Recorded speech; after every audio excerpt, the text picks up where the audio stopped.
Luckily for me, I had a thirst for knowledge that I actually read a book or two outside of school and learned some things on my own, but a lot of people don't have that drive or even care to do that. Good? I'm good, man. Yo, Mage podcast coming back at you. I can't remember how long it's been since the last time I did one, but I'm here with Jake Duesenberg. Last time might have been Dave Benner a month or two ago. Check it out if you can on the YouTube channel. But Jake Duesenberg, I just was on his podcast. I did the intro for it. It's him and Jack Rogers, Living Free podcast. So check it out if you can, and welcome to the studio again. It was a brilliant time making some food with you tonight. It's good to have you back. Dude, I always feel like I learn a lot. Thanks, man. Thanks. You're a great cook. Well, I appreciate it, but I always feel like I learn a lot hanging out with you and stuff too. So it's always a good time. Well, that's cool. Yeah, man. Well, that's like my philosophy is hang out with people that enrich your life, right? Yeah. You know, whether that's Right. something that's totally new to you or someone that can add to something you already know. So you're talking about Dave Benner. Like, Right. I love hanging out with Dave because we have so much shared interest, whether it's musical taste or it's the Constitution or it's football or MMA. And we enhance each other's knowledge in those categories. It's great. What kind of music do you guys listen to that it matches up? He is a little bit broader range than I am. Yeah. Like, Sure. He'll listen to some like death metal that Sure. I'm not really into. But definitely some of the 80s heavy metal stuff. Iron Maiden, Metallica, Nice. Megadeth. Nice. And what really clicked with us is he was in a lot of the early 90s rocks scene, like the Seattle movement, Pearl Jam, and Alice in Nice. Chains. Alice in Chains is probably my favorite band. They're one of my favorites. He's also a big GNR fan, so am I. We both went to Guns N' Roses when they were Nice. here a couple years ago. And then we also went to Slash with Miles Kennedy when he was at, it was in Minneapolis. That was a sweet concert. I'm a huge Miles Kennedy fan too. Yeah, I don't know any Miles Kennedy. He is the front man. He used to be in Alter Bridge, and he's the front man for Slash. He did a lot of the tracks on his first solo album, but he's exclusively, I think, on the second one. I don't know the second album as well as I do the first. Very cool. Yeah, he seems like Dave Benner seems like a guy that would listen to Dream Theater. He does. Absolutely. I used to listen to a lot of Dream Theater. What's his name? John Petrucci? Is that the guitarist? I don't know. Oh, he does like what's that one? Flight of the Bees or whatever. What the heck's that? Crickets. No, what's that one? I don't know. I really don't know Dream Theater. You don't know Dream Theater? No, I don't. I mean, I've heard him before, but But you know he listens to Dream Theater. yeah, absolutely. It's I'm probably gonna one see. of his top 10 bands, I'd imagine. Flight of the Bees is like, I don't know if that's exactly what it's called. Let's see. Flight of the Bees? Flight of the Bumblebee, maybe?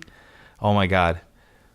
There's Flight of the Bumblebee. I'm going to try to find it with John Petrucci. That's the name of a metal song. It says Bumblebee in it. I don't believe that.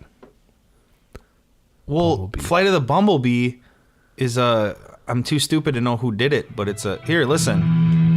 I'm going to pump this up real quick. Listen to this.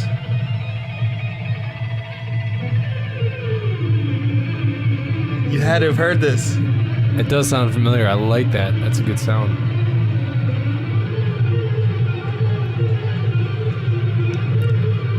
That's so crazy though. So like, just to get the your guitar is fingers... mimicking the Bumblebee flight. Yeah, I'm That's too like- stupid to figure out like what the That is- original. That is so Vivaldi.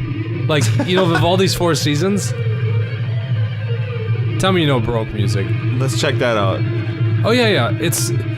There are 4 parts to Vivaldi's Four Seasons. Oh, it's that. And Oh, it's spring, long. summer. Oh, yeah. And you can hear like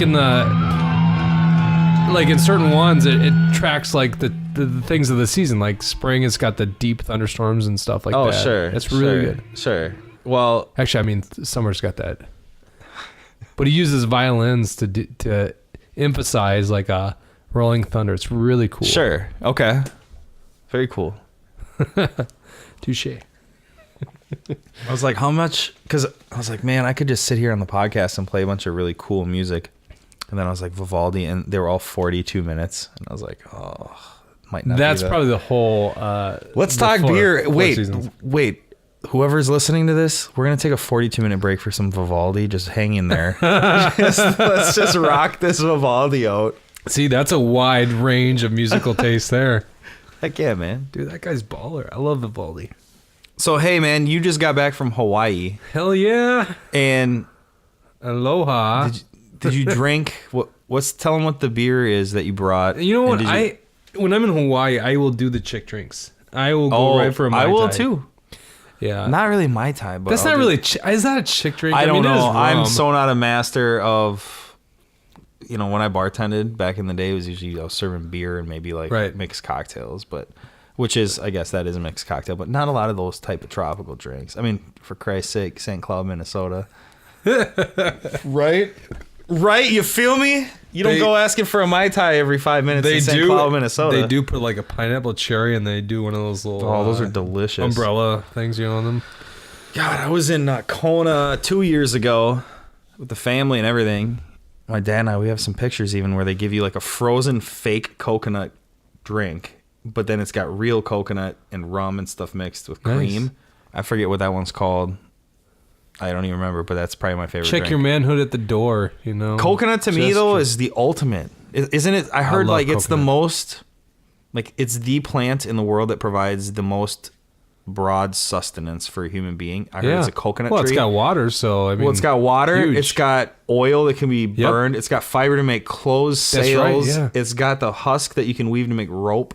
Yeah. It's got... You can make a bra out of it. You can do whatever you want. You can make a football helmet for your kid. You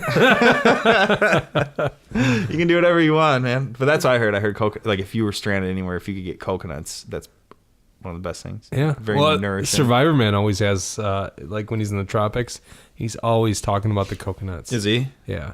I got to watch more of that stuff. Oh, you don't watch it? Oh, that show's so good. Well, I got this TV here. Netflix. I love that TV. I have Netflix. Yeah, get Netflix. Oh, yeah. He's got the first 3 episodes on Netflix streaming.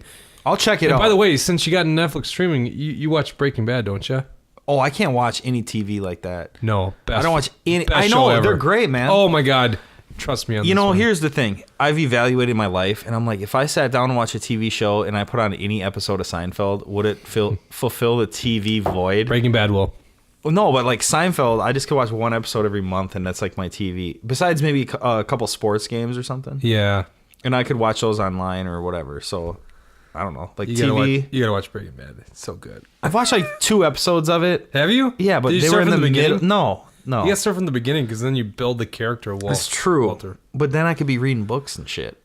I don't know. I was the same way. I've gotten fights for people. This same conversation. Yeah, but I was the same way 3 weeks ago, and then I watched an episode and I was addicted. Dude, you're only 3 weeks into this shit.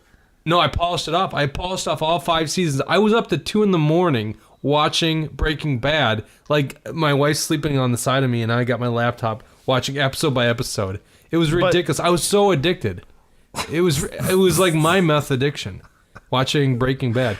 But this is only 3 weeks deep, right? Well, I was motivated because I can tell what it did to you. That's why I don't want it to happen to me, bro. No. See, the couple that I went camping with in Hawaii this last week. You didn't get a hotel? You just camped? Hotel? What's that? No, they had watched the Breaking Bad probably almost a year ago or something like that. Okay. Well, not that long ago because they just finished filming not so long, like this last year. But anyhow, so I wanted to talk to them about Breaking Bad, so I was motivated to finish it by the time I got there. And now there's so much online content about it, and I don't want it to be spoiled, but I want to read it. So I was motivated to finish it real quick, and it was so good. Oh, such a great show. Dude, I am so happy for you because now you've joined whatever that club is of people that watch that, and I'm super happy. It's cool. I just would bet so much that I just can't get into it. I just can't. No, I know what you mean. I don't know. I mean, I'm the same way. Like listen, people say, you gotta watch House of Cards. I'm like, no, I don't. If I was logging in above Duluth, if I was in Grand Marais logging for the summer, and I stayed in a cabin, and they had a VHS collection of the newest Breaking Bad, and we had a VCR, I would fucking analyze each character. I would get so into that shit, it would blow my own mind. Yeah. for sure. Even if they had Goosebumps novels up there, I'd read them all again. But the fact is, like, it's just this weird equation, and it's weird. Like, it's just been kicked out of my life, like TV shows like that. Yeah, I don't know. I don't get it. I understand. It's weird. Like, I've just felt like now is like the most I've ever elaborated on it. I realize it's just completely changed everything. I don't know. Great show. That's all I'm gonna say. It's a great show. Wait till I'm on like this flight. I'm going to Spain in June. Wait till I get on a flight. Why are you going to Spain in June? Taking my mom to Spain. Dude, you're the best son ever. I know. I like to go to Spain. Spain in June and July and stuff. First of all, the World Cup is going to be... the World Cup's in Brazil. And so a lot of the games in Spain are late, which is great because Spanish people like stay up all night half the time. And I like where I go in Spain. Like I go to coastal towns and islands and stuff. It's like the Mediterranean, and I have buddies that live out there and whatnot. So I've been out there a bunch of times. So I'm just like, I want to take my mom because she's cool. Like take her out there, and I'm sure she can brag to her friends. Like I went to Spain. My son's already Spain. No, you get the Son of the Year award for that. I mean, my mom always talks about she wants to go to Europe, and I would love to take actually both my parents to Germany, to Bavaria. See, we both have given our parents heart attacks, and actually, this is the only time that I would ever like bow down, but. I was just gonna say, like traveling to the Middle East and stuff. Mine to even compare with you going and doing like real work out there. I'm not trying to do that, but I just remember there was what I'm trying to say to equivocate us now is we both had probably periods of months to like educate our parents. I'm just guessing. Yeah. Like it was funny going to Iran. Like I spent conscious time trying to like explain everything. You know what I mean? Like, does that make any sense? No, it makes Am I total legit sense. like being able to say like that was a legit process with? So my point is then like taking her to Spain. It's like kind of a different. It's like the anti me going alone to Iran trip. If that makes sense. Well, I mean the threat level is much higher over there. So I don't equate the two. I mean, like going to Spain is a vacation. Yeah. Going to Iran is like okay. What's going to happen? No, that's what I meant. I just know you were over there doing... Well, I was in Iraq. Yeah. And so I'm not comparing... Well, actually, a lot of those guys think there's not much of a border there because but I was in Basra. I'm not saying that I did anything like that. That's what I meant. But I meant that the trouble that I was putting her in emotionally for a little while there. Did she talk to you about that? Yeah, but she was real cool. Like, she was calm about the whole thing, but I was just super trying to educate her for a long time on what's going to be, and it's going to be cool, and it's not a big deal, and this is what I'm trying to do. And so Spain, it's kind of like I've been there a bunch of times, so it's like really neat trip, but it's the anti Middle East trip. Yeah, it's not the same as the other one, so I don't know. It's awesome. Yeah, I don't know. I gotta go there. Hawaii. Yeah, you should go to Spain. I love Spain, man. It's a really cool place. I like my travels. Very diverse. My travels these days are not so diverse. I mean, I've been to Japan. I've been to the Middle East. So you've been way more places than me. Yeah, I mean, I'm not trying to wear that as a badge of honor. I just, that was mostly in the military, so that's how I got out there. But all my travels around the world, I would say there's a reason I love being American. I mean, this is the greatest place on the planet. We have everything. Yeah. And my two favorite places to travel are the last two states to join our union, Alaska and Hawaii. In fact, if I lived the perfect life, I would live in Alaska from like April or May to October, and then the rest of the year in Hawaii. That'd be like I've thought about that exact same thing before, because I think there are people that do that. I think when we went out and jumped into these wild dolphins, like we find pods and snorkel and jump 100 yards ahead of them out of a boat, and we'd swim right with them as they were like schooling, and they come up and swim right next to you. It's insane. But I think some of those dudes that were running the boat were kind of like Captain Ron looking motherfuckers. Yeah. And they were like, I think they're drinking and shit. Like, I don't know. It was pretty wild. And it was only like my family and like two other people or something. It was crazy. Like it was a nice boat. But anyways, I think a lot of those dudes were like, they've lived in Alaska. You're so Alaska because like you're such a great cook. And if you think about a guy like most of America and most of America and Western culture. Yeah. Excuse me, I got the beer burps right now. Yeah. Been drinking all these beers. Like most of that culture is so dependent on getting food and meat from someone else, like not obtaining it the firsthand. Yeah. And Alaska, you have the ability to obtain meat firsthand that matches anything you would get from a supermarket or a restaurant. What's beef like up there? I actually don't know. Right. I really don't know. Because if I went there, I are wouldn't cattlemen up give there. two shits about having any beef. Well, I still like beef is great. I mean, there's a It reason. depends on how it's so long I was popular. up there. I guess if I was up there for 2 weeks, Right. I'd eat beef. I'd mix it Yeah, up. you'd want beef For sure. But Especially if it was point- Alaskan beef, I'd totally eat But beef. my point is, like, you're getting some of the best shrimp. Exactly. You're getting the best crab. Think about fishing. Okay, I've fished salmon in the Kenai River. Yeah. In fact, I still got Some of my some. dad's neighbors, dude, our buddies, they bring fish over here. I make fish tacos out of this Oh stuff. my god! I mean, it is so good. Are there halibut there? You got to go in the ocean. Yeah, so that's in the ocean, Right, 'cause and I got salmon you'll both. fish in the ocean, except for during the annual runs, which are usually between the months of late May to coho will actually go late into the fall. But I still got coho salmon in my freezer, and it's freaking great. But then you go out to the ocean and you're fishing some of the greatest tasting fish, like cod. I mean, cod's very well distributed. Wait, cod's in the, where'd you say that is? Atlantic cod, yeah, you got. Yeah, because I was going to say, they don't have them in the Pacific, do they? I mean, a Pacific cod. No, yeah, they do have Pacific. They do? Yeah. Oh, see, I didn't know I that. know you know my ocean's Atlantic. Alaskan cod. It's a Pacific cod. There's a book called like Cod, that fish that changed the world, because there's a lot of people that think the Basque people in northern Spain were in the North America fishing like way before Columbus. Oh, no kidding. And so, and I guess the Basque people built Columbus's boats that came over and stuff too. So anyways, that's all I know. I'll research and get back to you on the next podcast. Maybe I get Benner on You should that. be like Joe I'm Rogan. gonna- You should have a guy that's always fact checking. Yeah, you know? dude. I need to gift Benner books on the Basque people so he can reteach me all the shit that I've That's been the way to reading do for it. 10 years. Because the Basque people are the most interesting people in the world to me. Northern, you know anything about them? No, I don't. Southwest France and northern Spain. They're like I think it's the oldest spoken language in Europe. Continually spoken. They live kind of in the Pyrenees Mountains. So when Romans and whoever else, Gaul and people, I don't know, whoever, Napoleon maybe would come through, they usually survived by negotiating and then helping each army for money through the passes. So they were the ultimate chauffeurs on their own land. They were just the most hospitable, like mountain people. So they really stayed out of every conflict. They're the ultimate Switzerland. I was just gonna say that of the modern day where you get- Swedes of the Iberian Or not Swedes, Peninsula. Yeah, that's- Swiss. Swiss. Yeah, Yeah, modern the day Swiss, like they were like the Iberian Peninsula's Switzerland. Yeah. And then on the other side by Barcelona, I don't know as much about, what is it, Luxembourg or Andorra. Or whatever. I don't know as much about Andorra and stuff.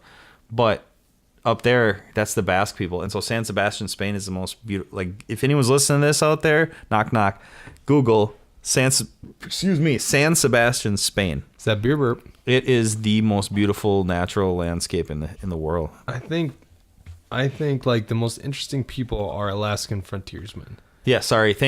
Keep always bringing me back to reality because I had to go on my rant. Well, like halibut is Yeah. the other fish, and that's just God, I such love a it. great eating Oh my fish. god, dude. Mahi. Yeah, Hawaii. which would be Hawaii. But I mean, just think about like that. You're eating the What's the greatest other one? seafood. Onu? I don't know. I'm not I don't know the Hawaiian fish very well. I don't eat a lot of seafood out there. Okay. Except for those shrimp stands. Those are good. But I mean, Alaska's got the best fish, best tasting fish, and there's just so many of them. I mean, I caught my limit of coho salmon within hours.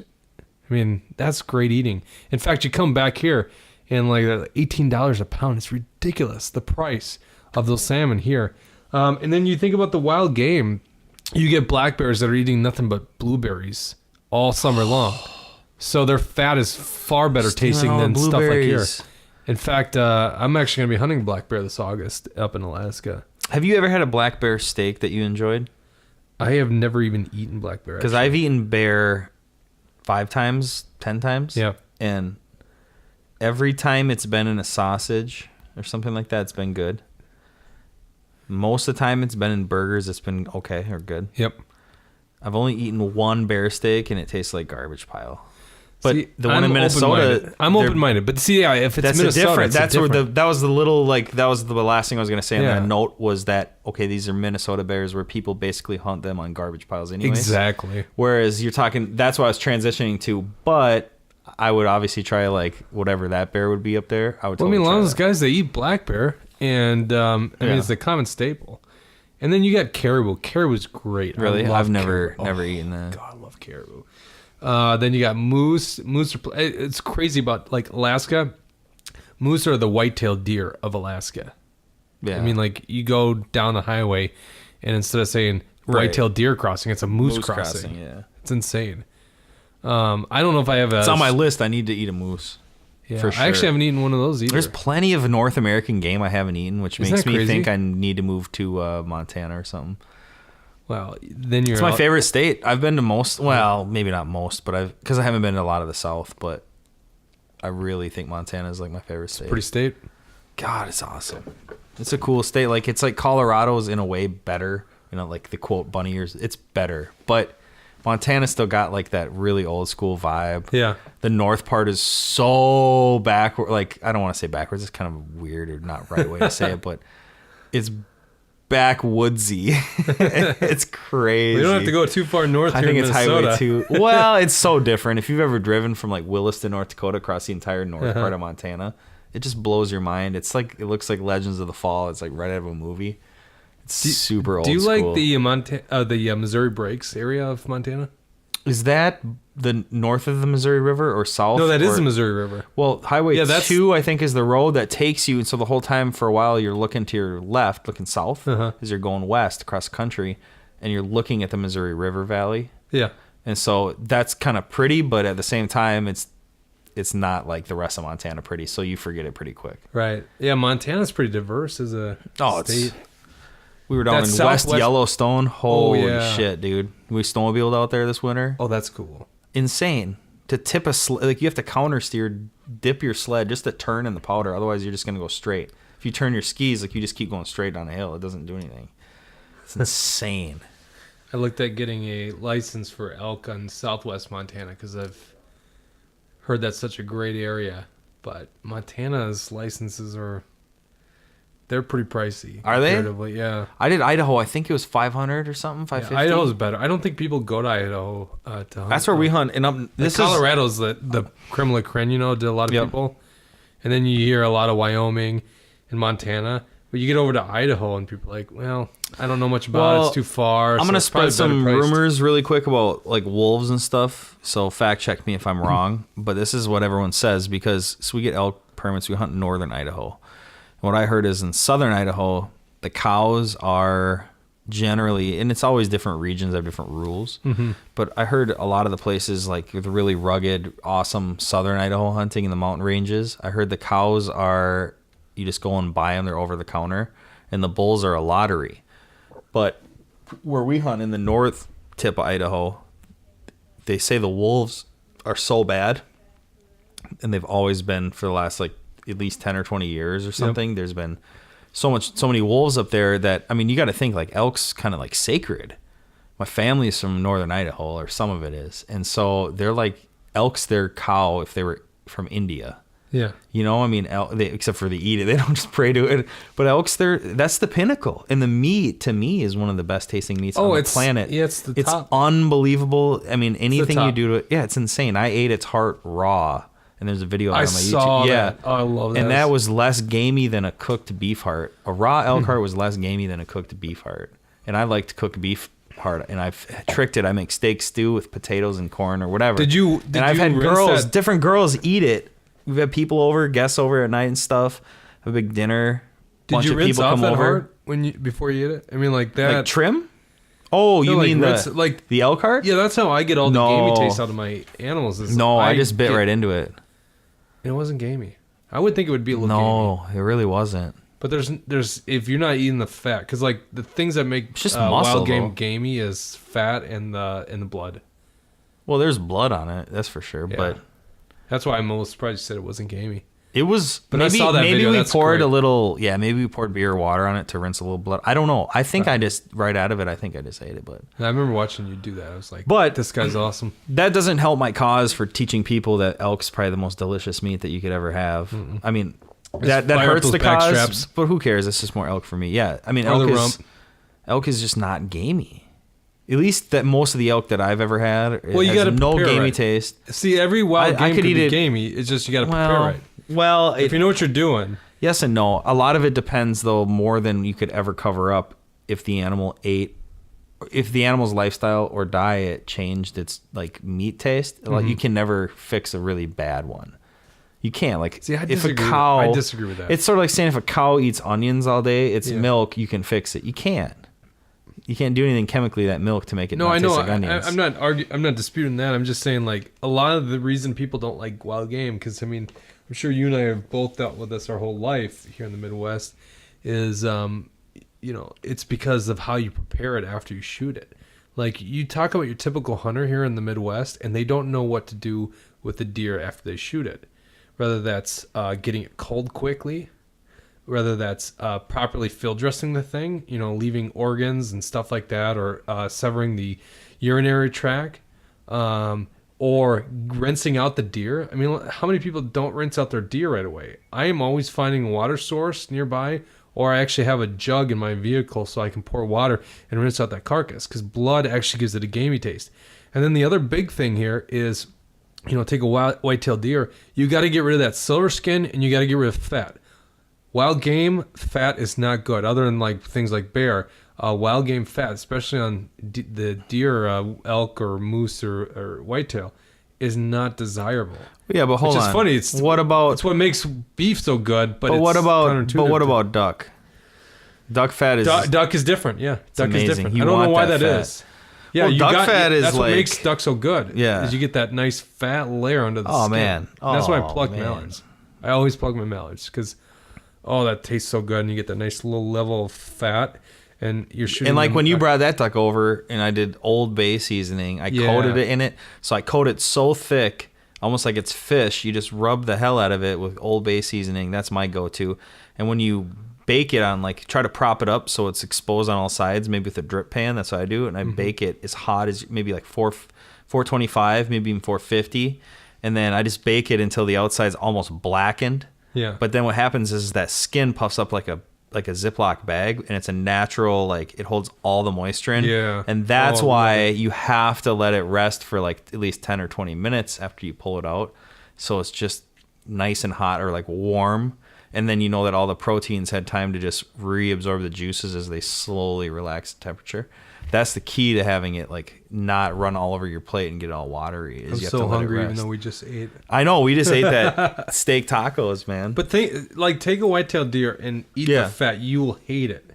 And that's what a lot of people do, is they don't know what they're doing when they're carving up. Like, I do my deer basically from start to finish. But they wouldn't hate it. Butchering. That's awesome, by the way. I'm having another Indeed Midnight Rider free plug. Indeed Brewing Northeast. What am I drinking here? A Bitter Neighbor. Oh, Third Street Brewery. Yeah, we've been going back and forth. My two favorite beers, Third Street Brewery. The two hardest words to say when you're drinking are street and brewery. Say it at home, folks. And the Indeed, which is in Northeast Minneapolis, Indeed Brewing Company. Midnight Rider. These are black IPAs, and they are some of the best beers that you could ever have. I'm telling you. Good. Oh, they're so good. That's what I love about podcasting with you and drinking beer. We were eating earlier. Also need more piss breaks. Yeah, that's cool too. Let me know. I can just harp on and we can pause it. But no, Jake earlier, he was. It was pretty funny. He was just telling me about how he really likes beer and you can't turn down beer or something, And I'm like, dude, you're talking to a guy who likes beer and can't turn down a beer.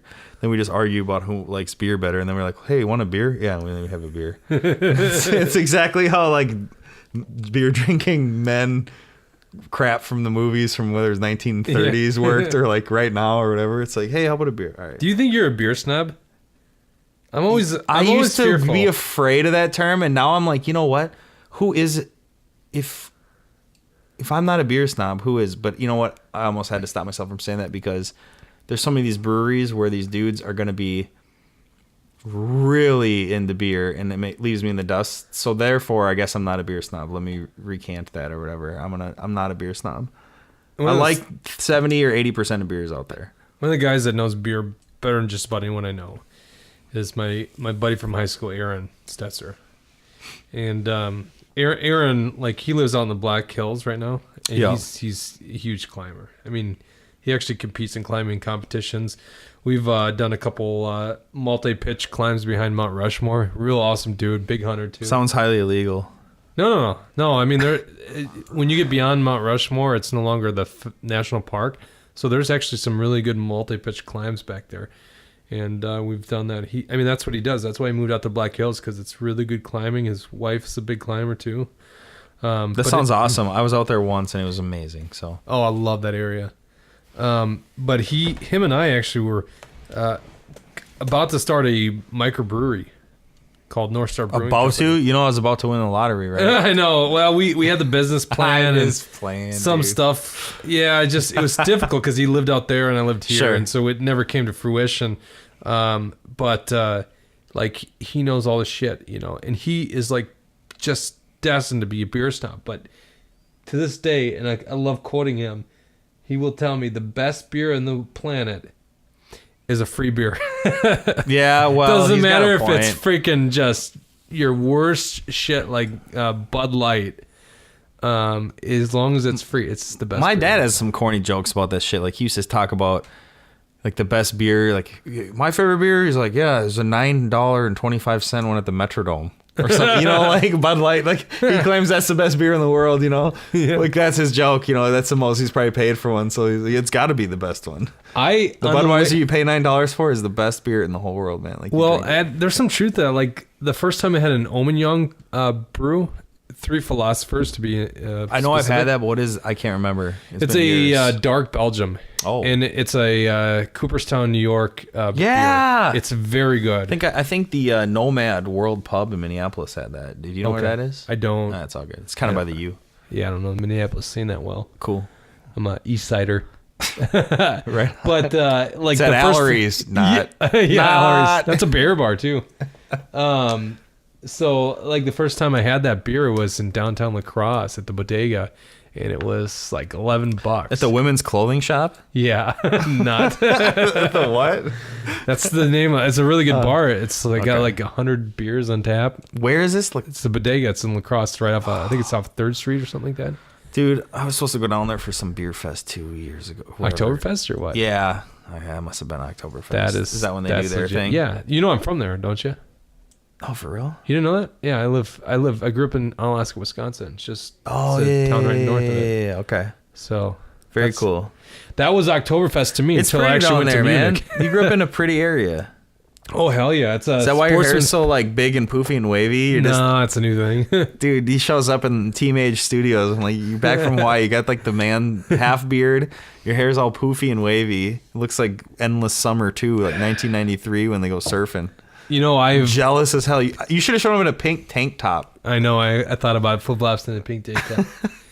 I've had this beard. I have not shaved to the skin since I left the Army about a year ago. So. Oh, sorry. I always have a beard, but it does look different. How long were you living in the U.S. and in the Army, though? Sorry, that's what I was thinking. Because you're like left the Army, but you were I was in the Army, but here. Like the last 2 years, it was like National Guard. All right. So it was like a 1 week and a month thing. Yup. That's what I was getting at. So a year, you have... Okay. All right. Yeah, because like once a month, you got your military training, and you got to have it clean shaven. What brand man grooming devices is standard in the military? What do you mean, what brand? Someone in the military, like that shaved Elvis head, shaved Forrest Gump's head. He's using like a clipper. Yeah. That's got to be government issue. If they got a fucking government barber shop, like is it Oster or whatever the fucking brand is? Yeah, or Wall or WHA. Wall, dude, it's got to be Wall. It sounds like the government issue. Remember that? Remember Elvis did it? Forrest Gump. Who else did it? Pauly Shore in the Army now. We got Pauly Shore. Full Metal Jacket. Dude, that was all Wall. I lived that though. I lived that at basic training. Like guys would show up and they had like big bushy hair, and then they had that shit taken off. And those guys take it off in like 30 seconds. They got big old vacuum cleaners hooked up to those shavers. They keep them oiled after every one. Yeah, I'm not joking. What do you mean? They oil it? Yeah, they oil it. So it just goes right through your hair. Yeah. I mean, like see my hair right now? Yeah. They could take that off in probably 30 seconds. Well, so could I, man. I'm a master. I used to shave my head every week. I did too, but I mean, like, you're going to get like these raw patches. Those guys what do you mean? What are you talking raw? What are raw patches? Like, because I shave my head all the time, but I would have to do mini passovers. Like, like a lawnmower that didn't catch the grass. Well, look at this. I'm showing him an ID from college real quick. No shit. Look at You look like a drug like a drug dealer. You look like the guy that was picked up on the border. People said more like a convict. Yeah. Because I have like a mean mug. It's a college ID, so we all didn't really take it too seriously. So I didn't. That's the only ID I've never smiled in. Like, I don't even want to show you, but my new driver's license, I look really stupid. I look like, look at this thing. What would you? I look like I'm 40 years old and happy to have my first lawn to mow. I bought my first house or something.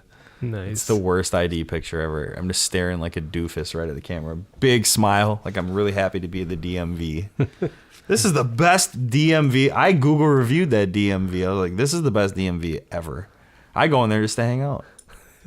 Yeah. That's the type of efficiency. They should open up a bar in the DMV, make it like better to go to. The Dave Matthews venue. Yeah. They just play Dave Matthews on loop. Yo, we going to the DMV downtown, man. Do they really? Unlimited Dave Matthews at the Dave Matthews venue. That's what the DMV feels like, is being lost in a Dave Matthews concert. You're a Dave Matthews fan, though. Remember in the last podcast you opened up to Ben and I? Dave Matthews is the ultimate band where they paid their dues for 10 years, I think, or something. No one noticed them. Then they rocked it for 10 years, and then they just were like, I can't keep listening to this. Like, I got to move on, Dave Matthews. Yeah, they grew up. It's like Breaking Bad. You and Breaking Bad they're behind me. That's legendary. I don't think Breaking Bad will ever go away. I mean, it lives inside us. When Breaking Sad or something comes out, or Breaking Glad, or Breaking Bad 2, or Pauly Shore I thought in they the were Army doing now a new 2. show. This is just rumor from people I talked to about it, but like they're going to do a prequel to it, which I don't know how that would be Breaking Bad's prequel? What is that going to be? The Red Hot Chili Peppers behind the scenes? No, what I don't get about it is like the reason you want to watch Breaking Bad is you're watching a guy that's just a straight ace end up becoming like this legendary meth cook and then ends up like being his own distributor and all that kind of stuff, and like just a huge criminal, and you're watching this thing unfold, this guy's life just being taken this different direction. So how do you prequel that? I mean, like, it's gonna be boring. He's just gonna be that chemistry teacher that's got but what if it's like his junior high experience and it blows your mind? I don't know. It'll be like Dumb and Dumber. They did that like in the 90s. It's called Saved by the Bell. There was a meme. There was a meme on Facebook. It was so funny. It was I'm just gonna butcher it. It won't be that funny now. Great, but no, it was like girls partying in the 1990s, like, or girls sluts in the 1990s or something, and it was either from 90210 or something, and they had like really modest tight dresses on, but they were really modest, like they didn't show any real skin. Yeah, they were just tight dresses, like night dresses for girls going out to the club in 1990 or whatever. And then it was like Kids Channel 2014, and these girls who are like almost porn stars, you know. They had like this super short shorts, cleavage, belly, like everything. They had like bodies of a 21-year-old porn star, but they're on Disney or whatever, and it was like kids programming, and it really like shocked me. That's because funny. I love to harp on that shit. I know about it. We all know about it. I see enough content on the internet or whatever, but then when I saw that meme, I was like, whoever created this hit the nerve. Like, they hit that so hard where you're really going, you're right, because the shit that we watched when we were younger and the shit that's available now for kids is, I mean, it's leaps and bounds different. And I'm not saying it's necessarily bad even. I'm identifying it. You know, I'm not saying it's good by any means, but I'm not necessarily saying it's bad. I'm just saying, like, these are social trends that are happening. Oh, no doubt. It's shocking. I don't know. Going to Spain, girls don't wear tops on the beach there. And every time I go there, I'm shocked because I'm like, oh, yeah, I'm from the United States of America. You can't pull your titties out here. It's illegal. And then I'm like, how the fuck are titties illegal? Like, in mankind, how do you outlaw titties? How does the Uncle Sam step in and be like, oh, let him breathe? That's what I say. Let him breathe. I mean, listen, we were in the north part of Spain in the most beautiful city in the world, San Sebastian. Mm-hmm. There was a dude that looked like Jesus, and his wiener was out. He was literally in the crucifix position. I'm not making this up. He was just like laying with one leg over the other and his arms out, and he's tanning with his wiener on his leg. And he was like a white, dark-skinned white dude or Spanish dude with really long, stringy brown hair. And we were like, that is the most fucked up thing we've ever seen. And we all were like, can we look again? And there's 4 of us. We're all Americans. It's the first day I was ever in Spain in my life. And we're like, all right. And we all walk back like the other 5 yards to look over the balcony, overlooking the beach again. We're like, holy fuck. We all got a double. I just admitted that to the world, but we all got a double take. Oh, so on if you went to a nudie beach, did you subscribe? I've never been to a nudie beach though. Like, these are just normal beaches. This is just European beaches. Well, I'm saying, but like, did you subscribe to the win and roam concept then? Well, no, because only 1% of dropping dudes. your shorts? Only 1% or less of dudes in Spain would ever do that. Yeah. But here's an interesting concept. When I was in Slovenia, 3 hours east of Venice, Italy, Ljubljana, and then you go up an hour north to Lake Bled. It's the most beautiful lake in the world. I swear to God, it's got like this big island in the middle. I disagree with that, but I'll show you a picture. But it's unbelievable. We have no motors are allowed. Beautiful lakes in America. No, in fact, maybe in Minnesota. This will blow your mind. You must hate America. BLED. Why do you hate Google America? it. Yeah, it's true. It's insane. But I was like, with my cousin or eighth cousin or whatever, but my Slovenian ancestors were up there checking this out, and I was gonna change into my board shorts to go swimming in this lake. No motors in this lake, so it's like crystal clear in the mountains. Where the Alps end, and Austria's on the other side. That's where we are. We're on the Slovenian side where the Alps end. It's just gorgeous. And he's like, "What do you mean, like change or whatever?" I was like, "Where do I change?" He's like, "Well, right here." I'm like, "What?" And he's like, "What are you afraid to like change here?" He was like blown away, and I was like, and he's like, he rolls his eyes and he's like, "Give me your towel." And he opens up my towel and he just kind of like does one of those like create a shield so I can change. And he was just like pissed the whole time. It was really embarrassing for him that I wouldn't pull down my pants at the beach.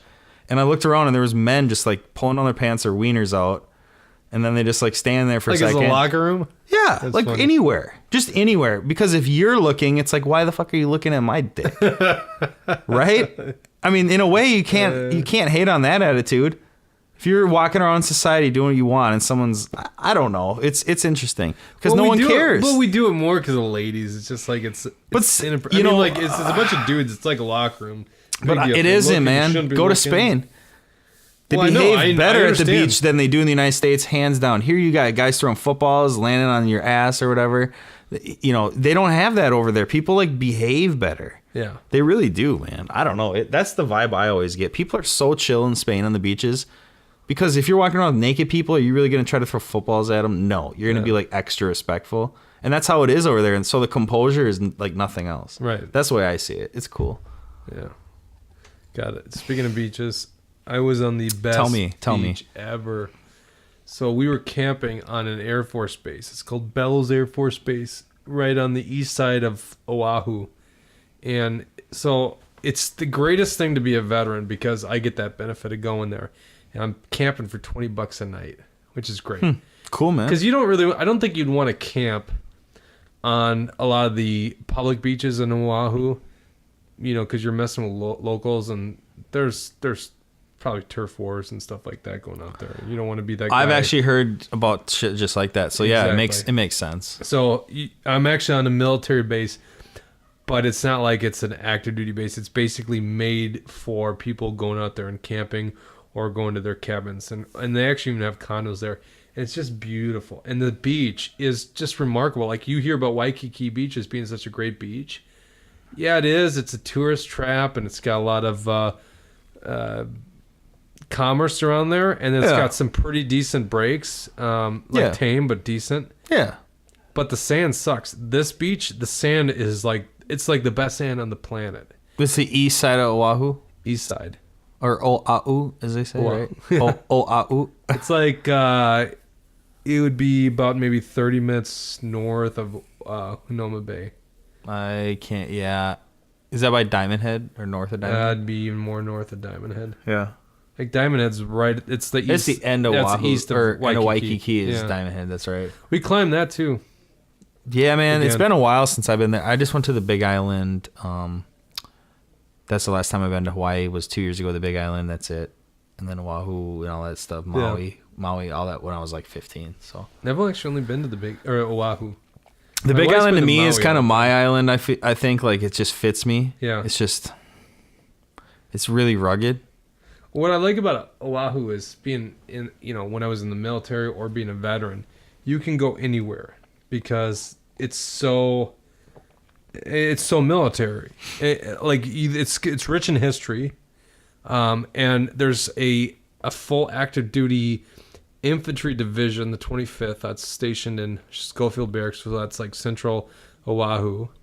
You've got like military bases on every corner and side of Oahu. I mean, you can go anywhere and you're getting like great prices, free admission and stuff. It's just great. And so that's what I love about Oahu, being a veteran. But I mean, like, you hear the good things about all the islands. Like Maui is just a wonderful romantic destination and all that.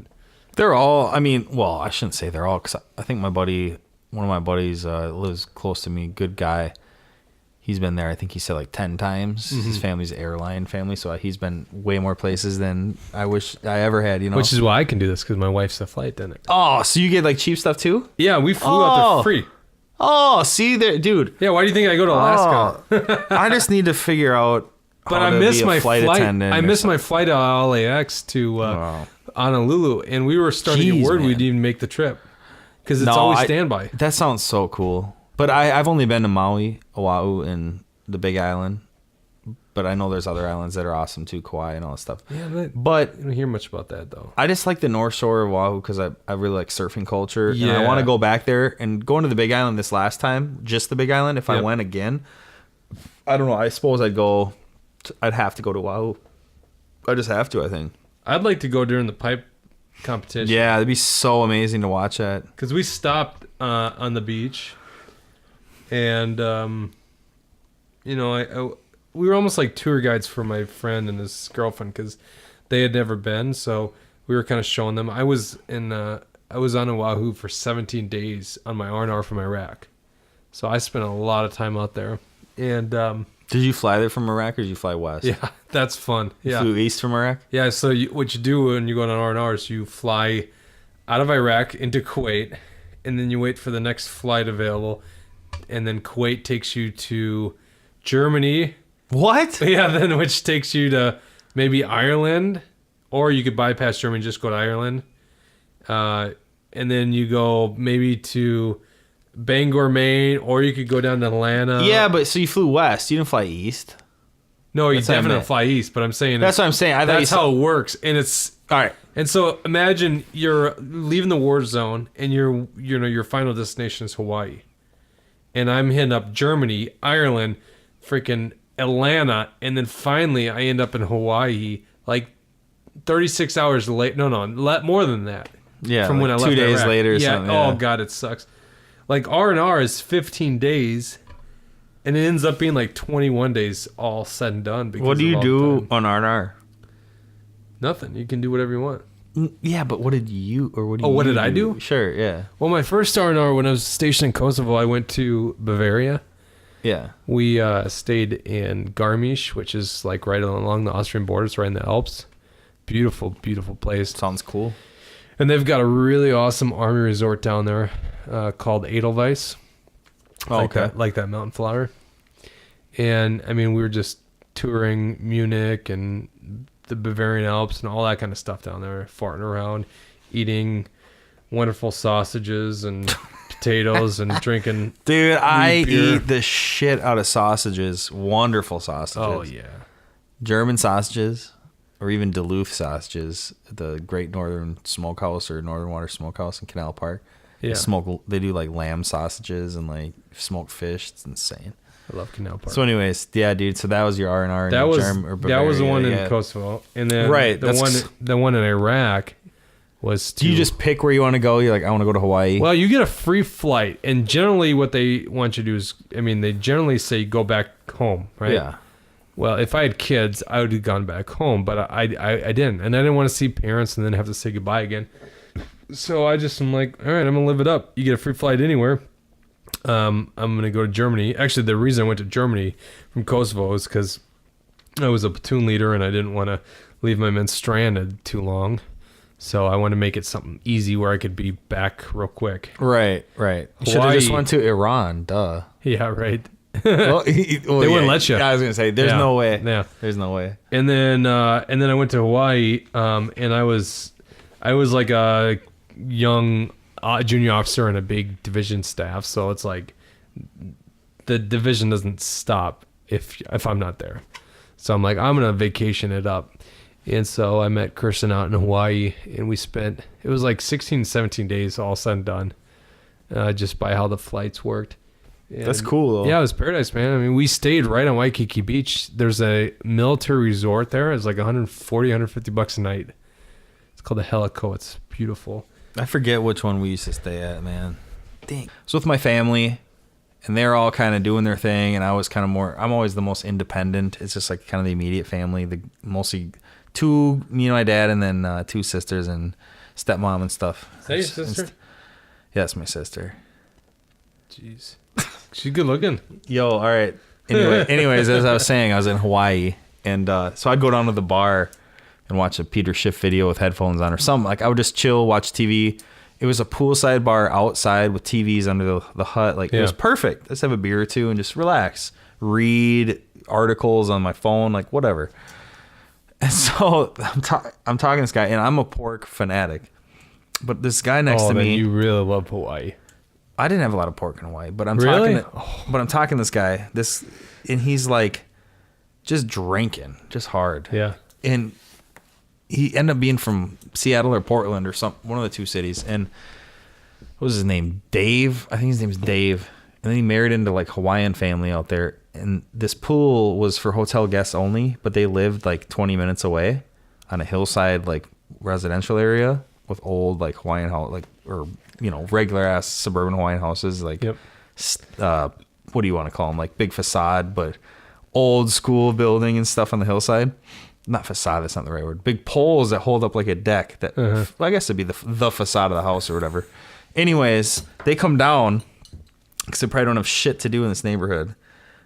And then they just use the pool, but they drink so much that they kind of let them in. So they know all the bartenders there and everything, and their kids are running around, the loudest kids in the pool. They're like splashing. Like, this family just takes over. There's like 10 of them. And so we start talking fish. He's a fishmonger, and one of the best fish that I ate there is a butterfish. Oh, no kidding. Which was, I forget the Hawaiian butterfish, but I think there might be even several kinds. But those are the ones that make you shit your pants. They're like a laxative, so they only give you like a 4 ounce of it. And then I got a trio at this restaurant in Kona, and it was the best meal ever, but it was 3 fish, and it was like 2 6 or 8 ounce ones, and then there was only like 2 or 4 ounces of the butterfish, and it was always my favorite fish. But it's like a garbage fish there because you can't just eat like a whole meal of it. You'll just like shit yourself, I guess. Really? It's so good. It was in an omelet recipe I had. A butterfish? Yeah, butterfish. But there's different ones. I just found out at white tuna, it's escolar. 90% of white tuna at sushi places escolar, and it's delicious. But it's like a misnomer. It's like a cheaper fish. But I still think it's amazing. But this dude was talking about, then his brother-in-law comes over. His name's Guy. Big, like, Samoan Hawaii. I mean, I shouldn't say Samoan, but I went to high school, a couple Hawaiians and more Samoans. He looked like the Samoans, but he was Hawaiian. But he was more of like a big, burly, like big teddy bear. Like, you met him after 1 minute. He was the sweetest, like, funniest guy, like the nicest guy, but he had tats all over his body, like big Hawaiian. And he was Guy, his name was Guy, but Dave, the white dude who married in the family, he was a lot bigger than I was, and Guy was a lot bigger than Dave. And then my family came down, and we drank with them like for like 2 hours, and we were all like just laughing and dying laughing. Their kids were running around causing problems, shit. So the whole time I talked to Guy about the boars or the wild pigs in Hawaii, because you have wooden fences, and it won't matter. They'll dig in a day like paths between every neighborhood's wooden fences and all that stuff. They'll run through, and so a snare, it's like $5. And there's no permit because they're a varmint there. So it's declared that you just have as much as you want because it's an invasive species. And you get all these people mad at farmers in Texas that are producing like hundreds or thousands of acres of products, shooting boars out of helicopters. And you're like, but dude, if you had a rat problem, you would try to figure it out. Yeah, you do everything you could to get rid of it. Yeah, you show me a picture. What is that? Well, because I was camping, so we would actually have pigs come up to our tents in the middle of the night. Oh, sure. Yeah, so you could hear the sniffing around and all that kind of stuff. And I mean, they were pretty used to humans. This was midday. This is behind the fence on the Air Force Base. Sure. I mean, they're pretty used to humans because like when I go out camping, I will commonly piss in all different areas of the campsite because wild animals hate that. Oh, okay. Yeah, right. Like right, people, you're just strategic like about everything. The big scary grizzly bear is not going to mess with a human if he starts smelling piss around there, or a wolf. Right. Because they are literally scared of human beings. I know that Right. sounds crazy because a grizzly bear would just maul at you to death. No, I know. But well, yeah. they operate on the other senses more than we do. Right. And they don't have like a visual and then logical system that's processing everything. They're Well, they walking probably around do and have they a logical because they're like... Sorry, Dude, they have I've been- all those in a different manner is what I meant to say. I think that they're like, I've been in the woods my whole life, Right. and I do not see anything else, any other creature Right. walking only on 2 legs. This is messed up. I'm not gonna do this. I thing. agree with that as well. I definitely do. I guess I meant like I Except for Bigfoot, I was they probably see Bigfoot doing that. fuck. I was just validating your so-called I fell into a ring of piss Johnny Cash camping scenario because I think that if you form a perimeter of a POP, a perimeter of piss as they call it in the military, right? Pop. Yeah. Did you?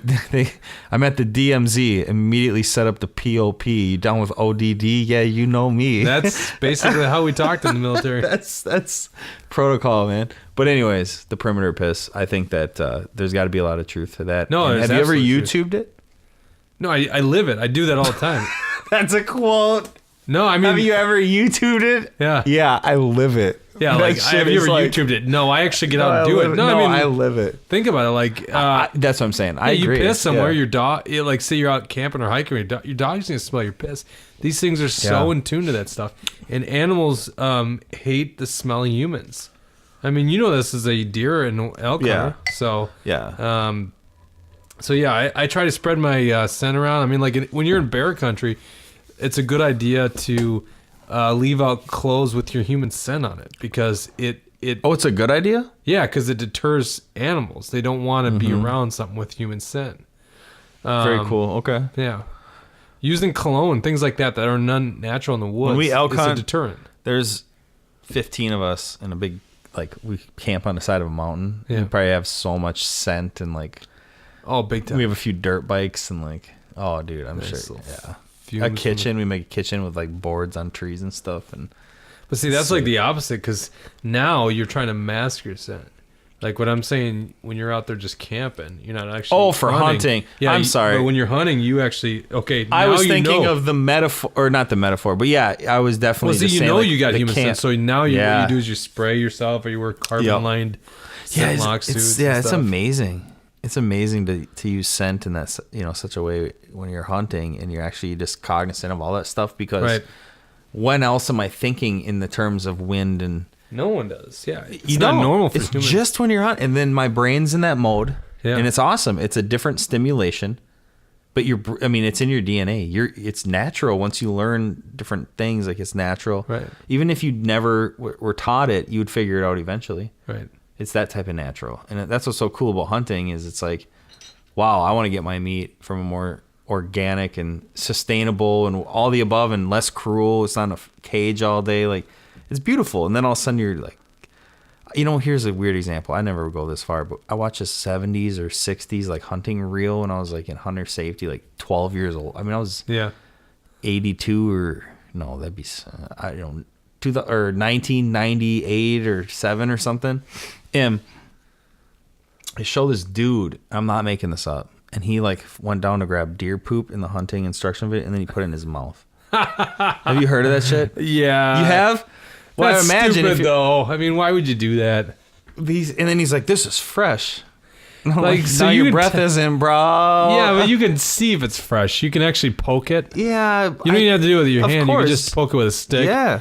And if it, I mean, depending on the climate, but generally when you're hunting, you're in colder climates. So Hell yeah, man! If it If mushes anything in it's- nature, you can poke it with a stick and Right. check it out. I mean, like the one thing is like if you legitimately. But I didn't make tasted that it- up. Like a dude in the 60s or 70s did that for a video. Oh, I saw that on a I'd like to go survival to a show job once. interview, like at Seagate, Yeah. making hard drives, and they're like, "Is this you in the video eating turds?" Eating shit. You were Yeah, shit that was, eater. I used to eat turds on tape.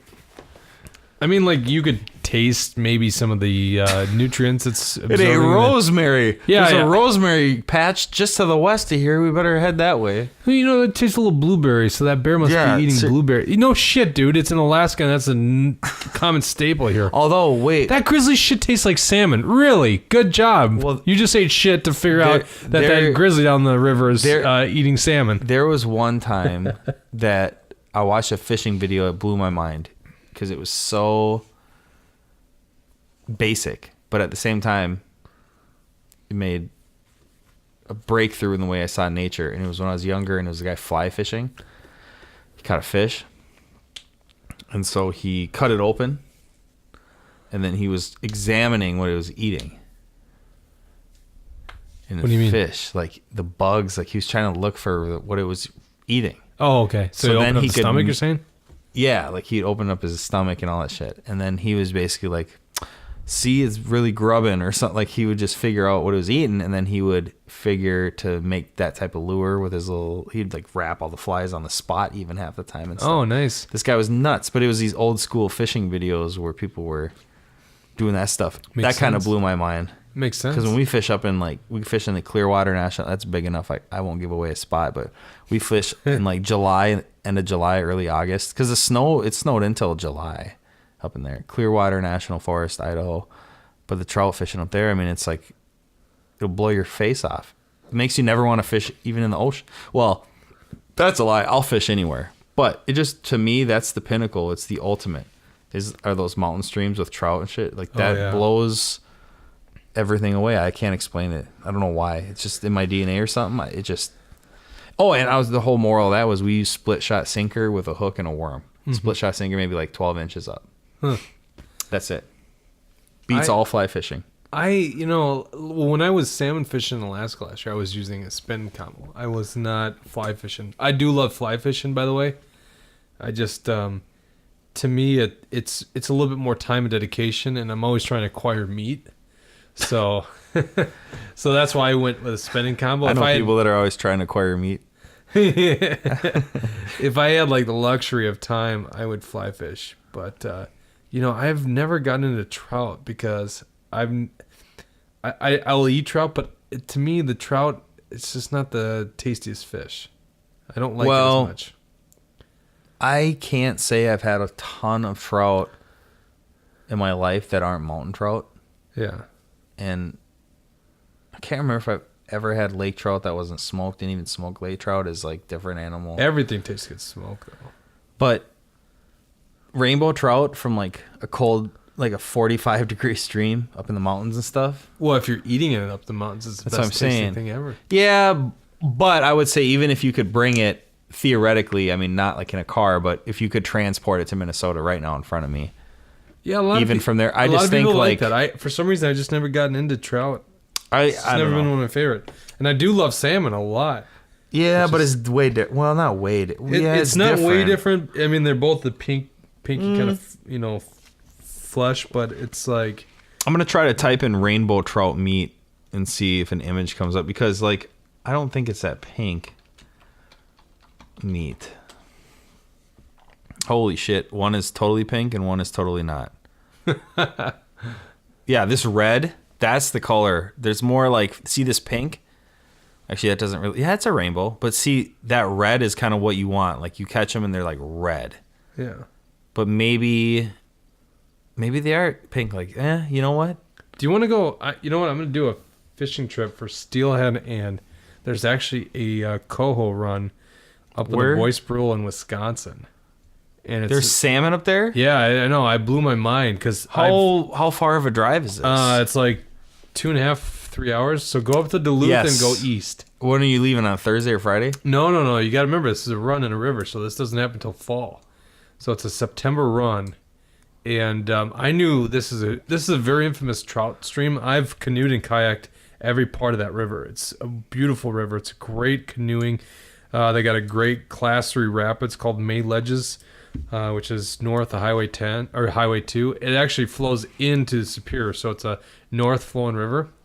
But I've never fished it before. But then I found out that it's got a coho run, a very small coho run. I'm like, well, shit, I love fishing salmon, so I'm going to go do it. but you're gonna probably catch steelhead while you're fishing. So I'm definitely there September this year. I think I think that sounds like something I should try to get into, man. That sounds amazing. Yeah, because I do the elk hunt in October, trout fishing in July. Hopefully all those go down, but that would be perfect in September. That'd be amazing. Yeah. Have you ever eaten salmon from that area of the world? From Great Lakes. I've eaten Lake Superior salmon in Michigan. Where'd you get them? Right up in northern Wisconsin. In a river? No, I store bought. Oh, but where do they get them? I'm just curious. I'm not that expert on this. No, there's commercial fishing up in Lake Superior. These salmon are just in the lake. Yeah. Shallow or deep?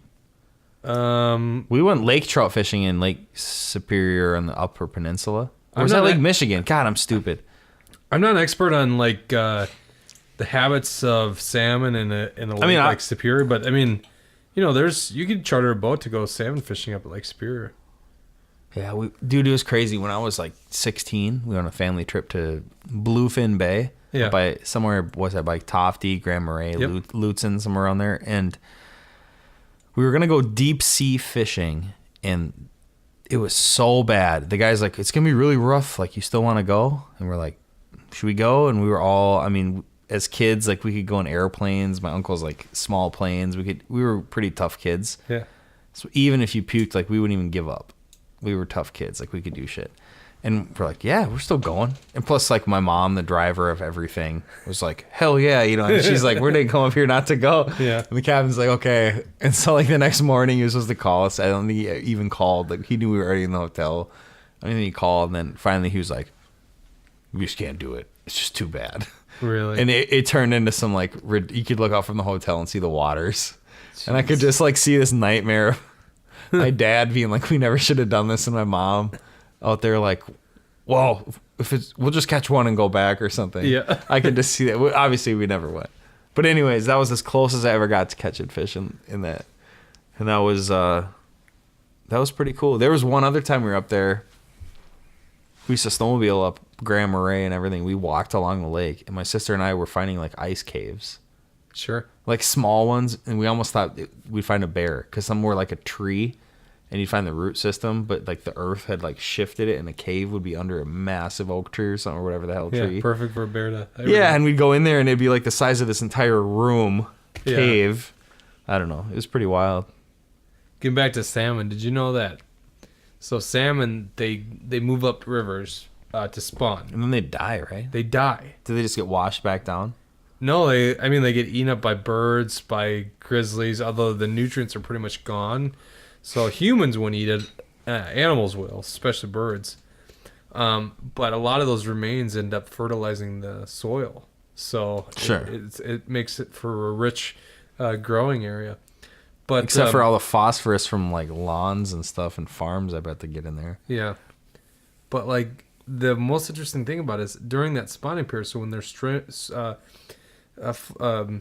swimming up river, which, if you're talking about like a Pacific salmon, you're talking about actually swimming into fresh water from the sea, or you're talking about like Lake Superior. Yeah, that's pretty cool. Very resilient. Right. But they actually don't feed.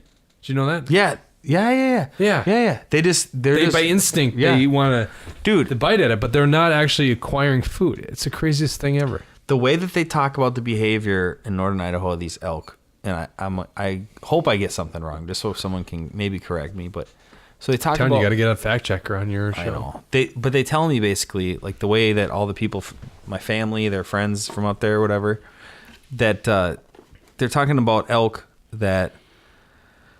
So you go hunting or whatever, and these elk, when they're in the rut, or when they're in, like, I don't know if it's during the rut, but when they're in the period where they actually start collecting females, like Pokemon characters. So the bull elk is walking around, and he's got the cows, and they're starting to like gang up with them. So he's just screwing them all. At that time, I guess they have like, they're fiends for water. Uh-huh. So they just drink water like crazy, and they just like have as much basically intercourse as they possibly can. And they collect more and more females, and they get more dehydrated, malnourished, and tired. But they're just traveling around collecting females. That's what I was told. And Yeah. I'd be happy to maybe like someone say that's sort of true. No, there's some truth to but that. Yeah, what happens is then there's satellite males. And the satellite male is like the blue-balled animal of the entire mountain in northern Idaho. Right. Because he's smelling every individual elk and he's following them, but he's not getting too close because a lot of times they're younger and smaller and more immature, but they're ready to fight.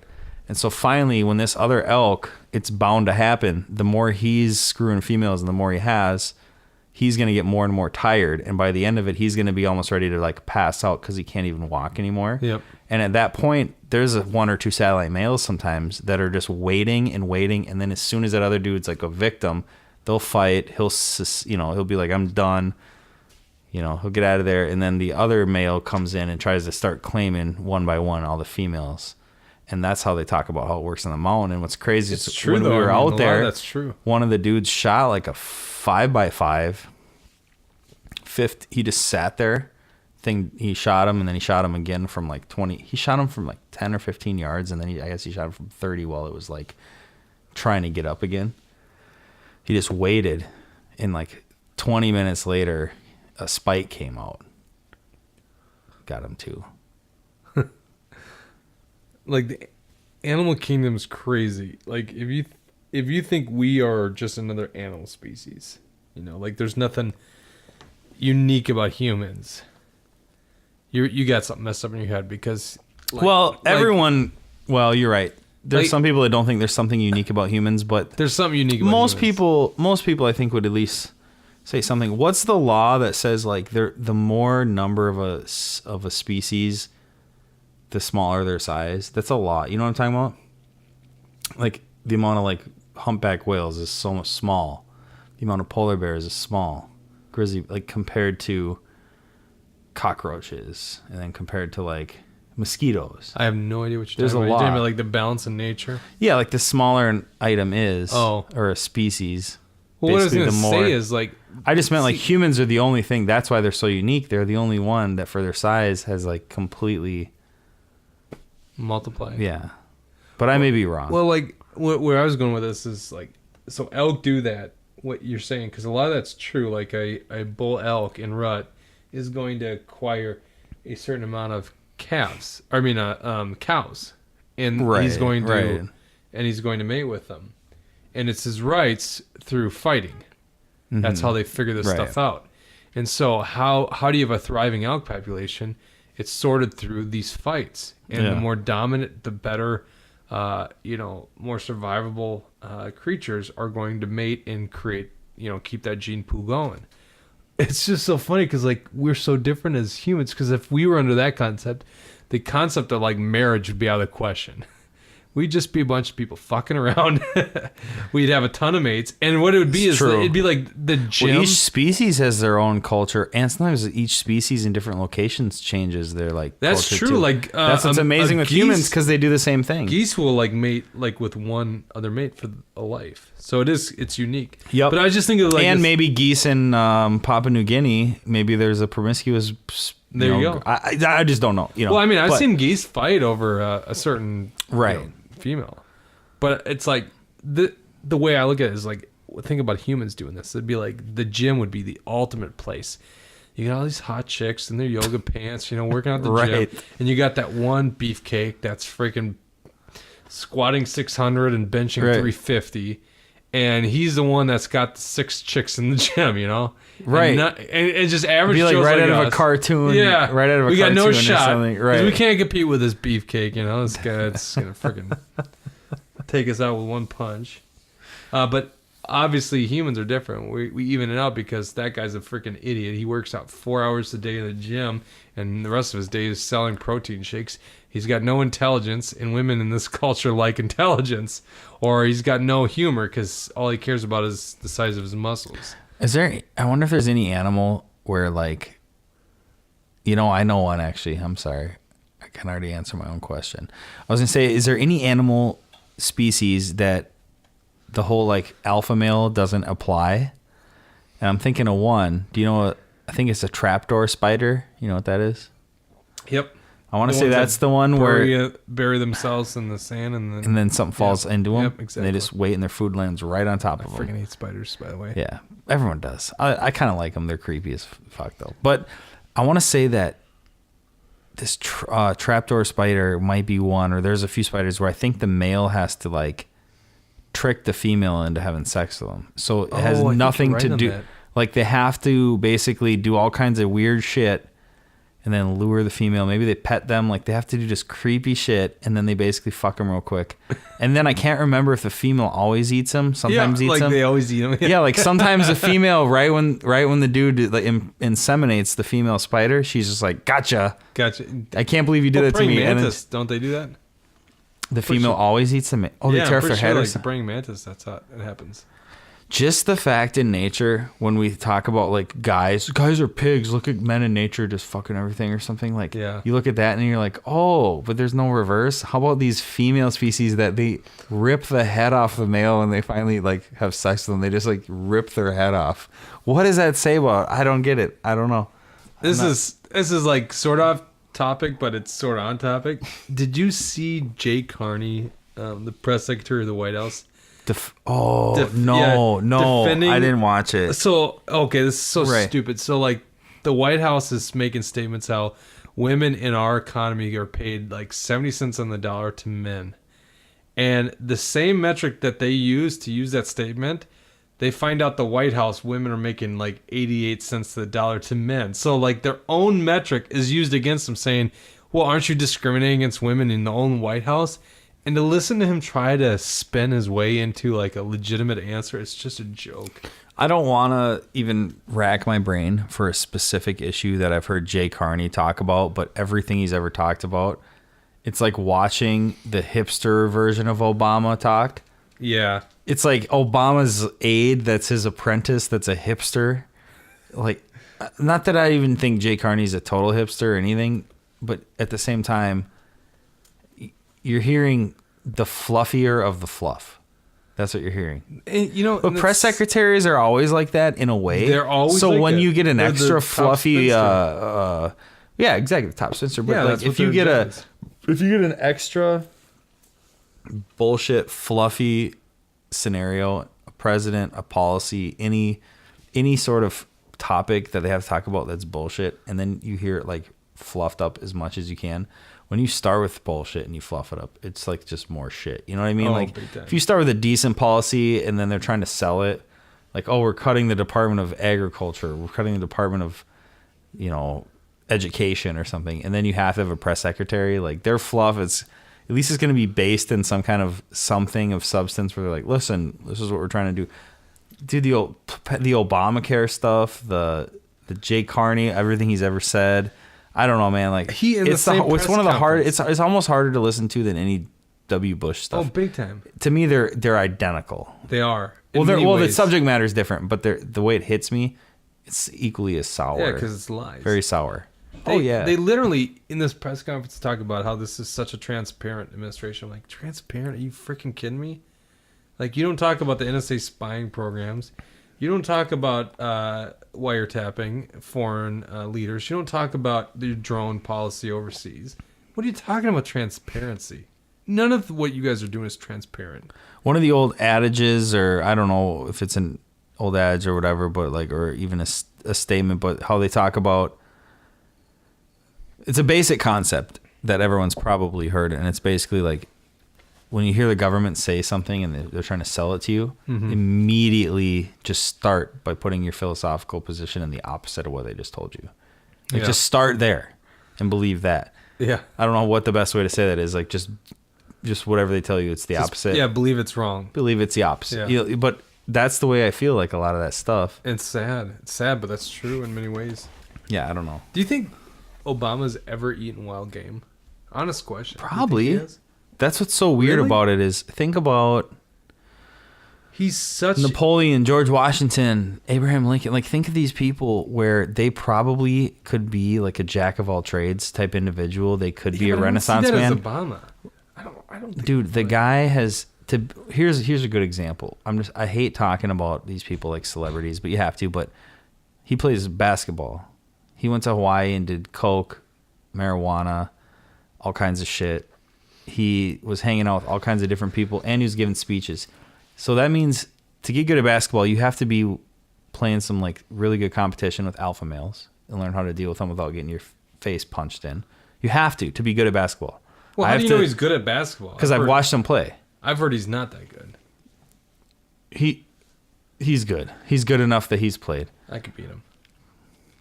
Have you seen him play? He knows how to hoop. I've seen video of him, dude. He knows how to hoop. I could beat the shit out of him on 1-on-1. I doubt it.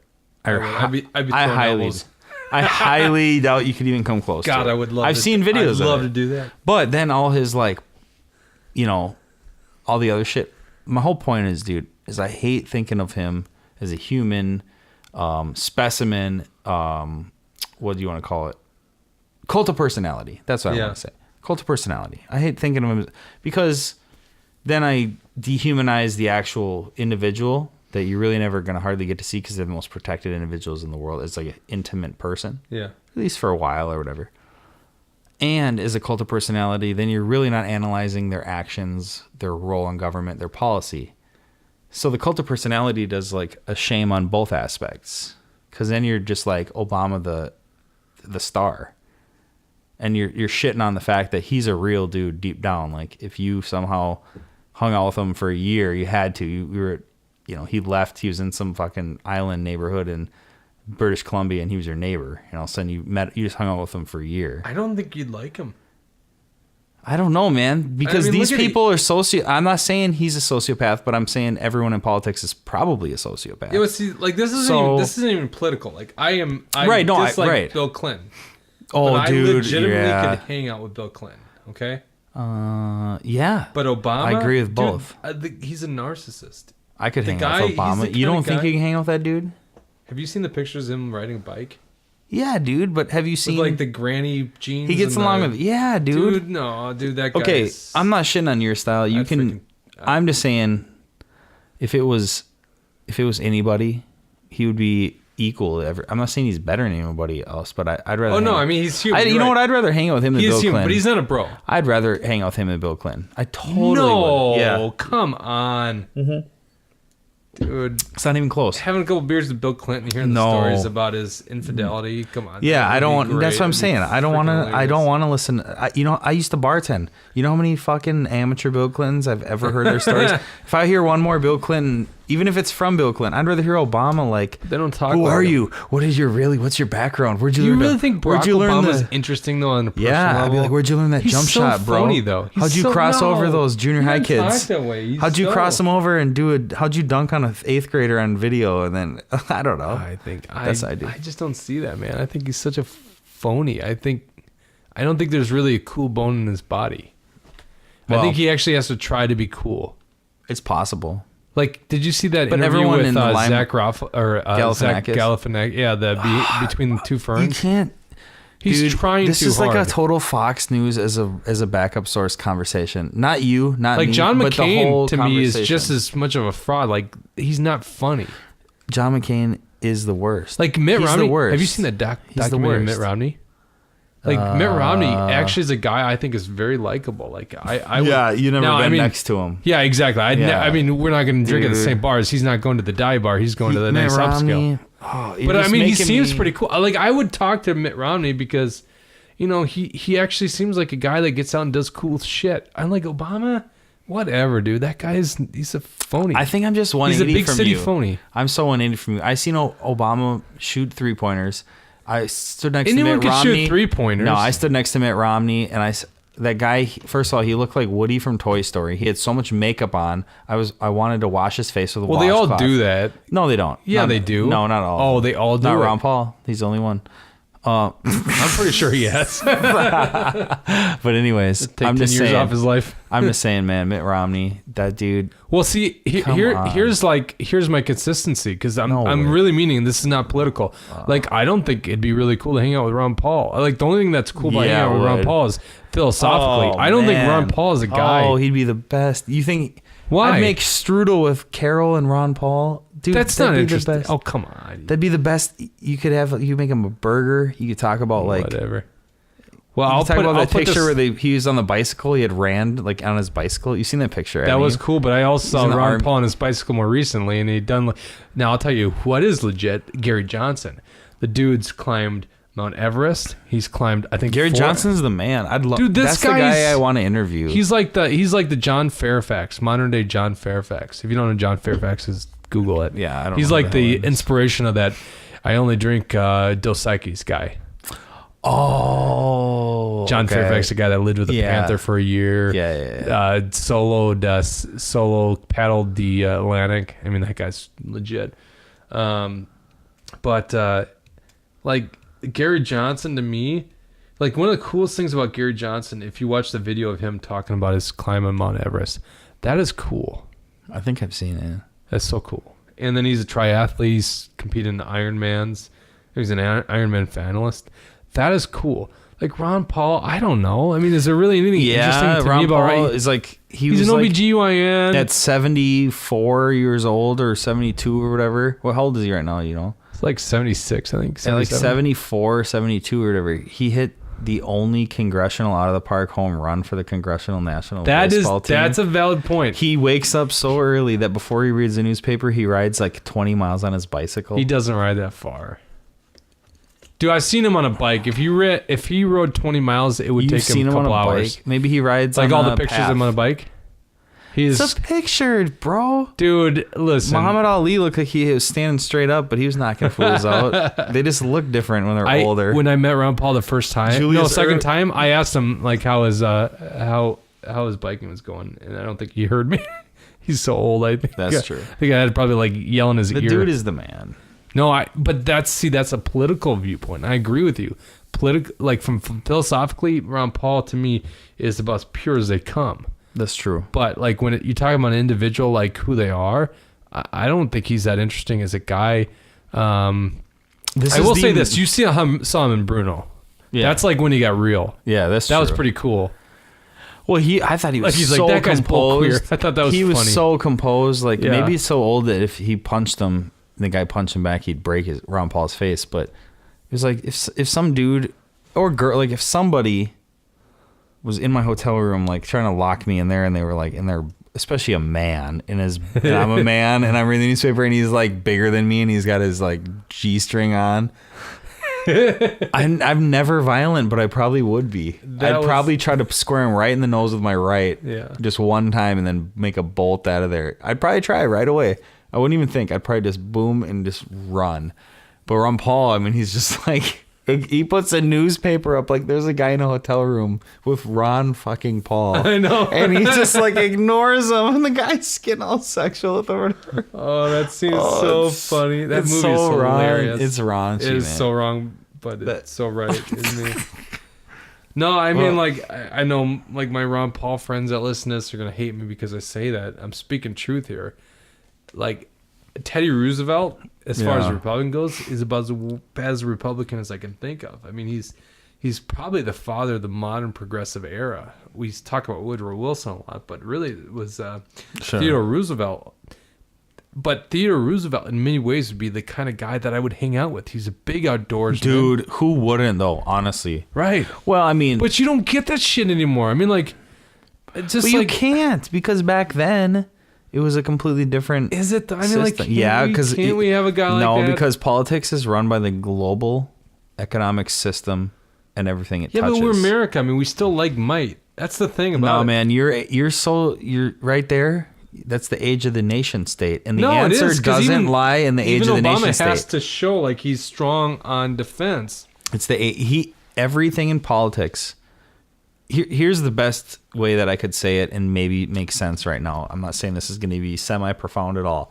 It might sound stupid, but like everything in politics right now functions in this like 2.0 operating system or whatever, right? Mm-hmm. Age of the nation state.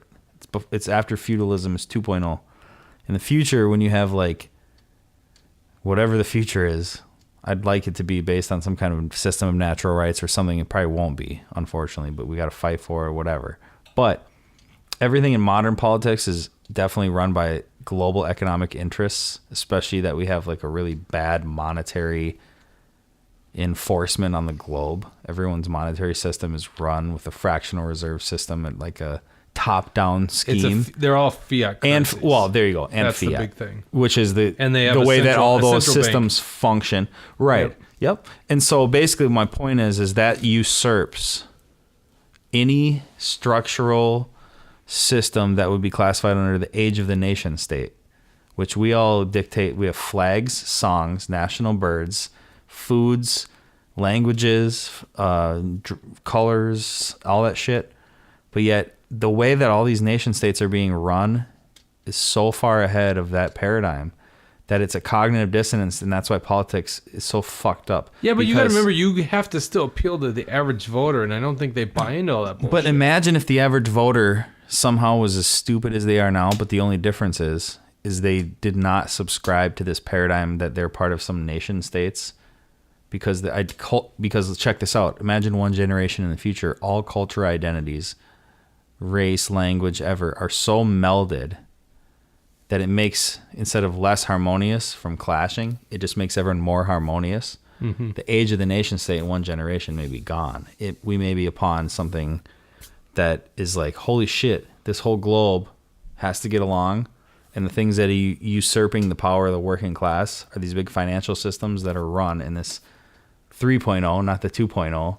And so these financial systems are robbing the working class by inflating currency, providing a fixed interest rate by a private bank, like whatever the problems of the monetary system and the economic systems are, that can be addressed without this bullshit of like, Iran has a Islamic central bank. Gaddafi was trying to make a gold currency.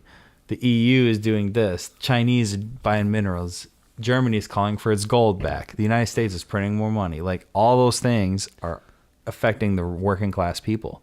But because those are part of like our nation state political structures, that's how we view, it's like a game of Risk. And each piece has to be, in our game of Risk, it has to be a nation state.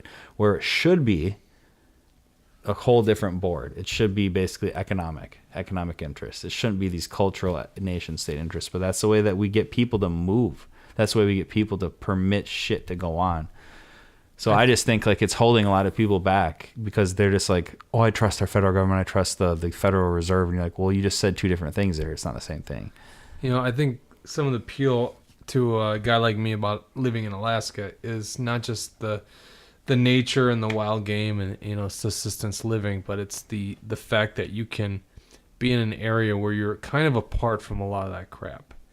Like, try to get away from the globalization of America when you live in New York City, or even take this area, the metro area of Minneapolis, St. Paul, where we're fighting this eminent domain issue down in Hastings. Right. And it's straight out of the Agenda 21 playbook of the right. UN.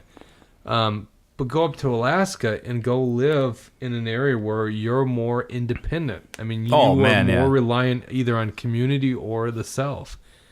And I guess to me, and I guess that you don't even have to go to Alaska. I mean, Montana, you talk about Montana and Idaho.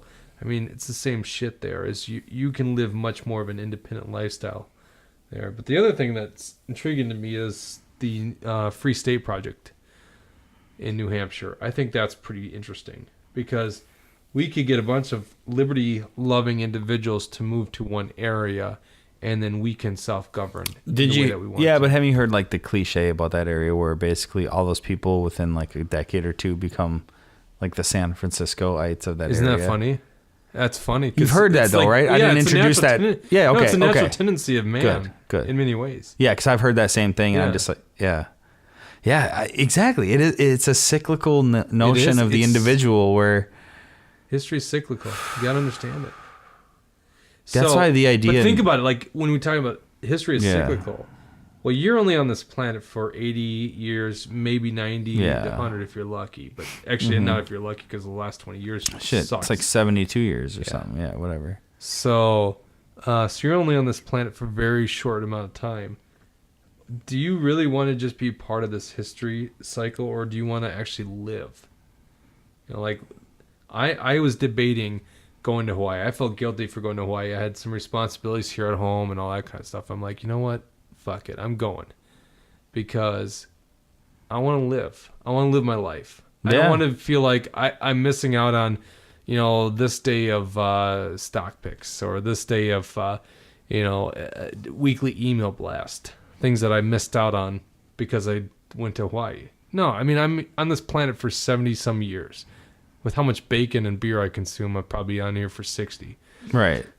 Yeah, you got to do it right. I'm on your page, dude. Absolutely. So it's like, no, that's the way I see it too, man. Live your freaking life, and you're not living your life by going and working a freaking cubicle 9 to 5, taking public transportation to go back to your little 800 square foot apartment that the government deems as the appropriate living standard.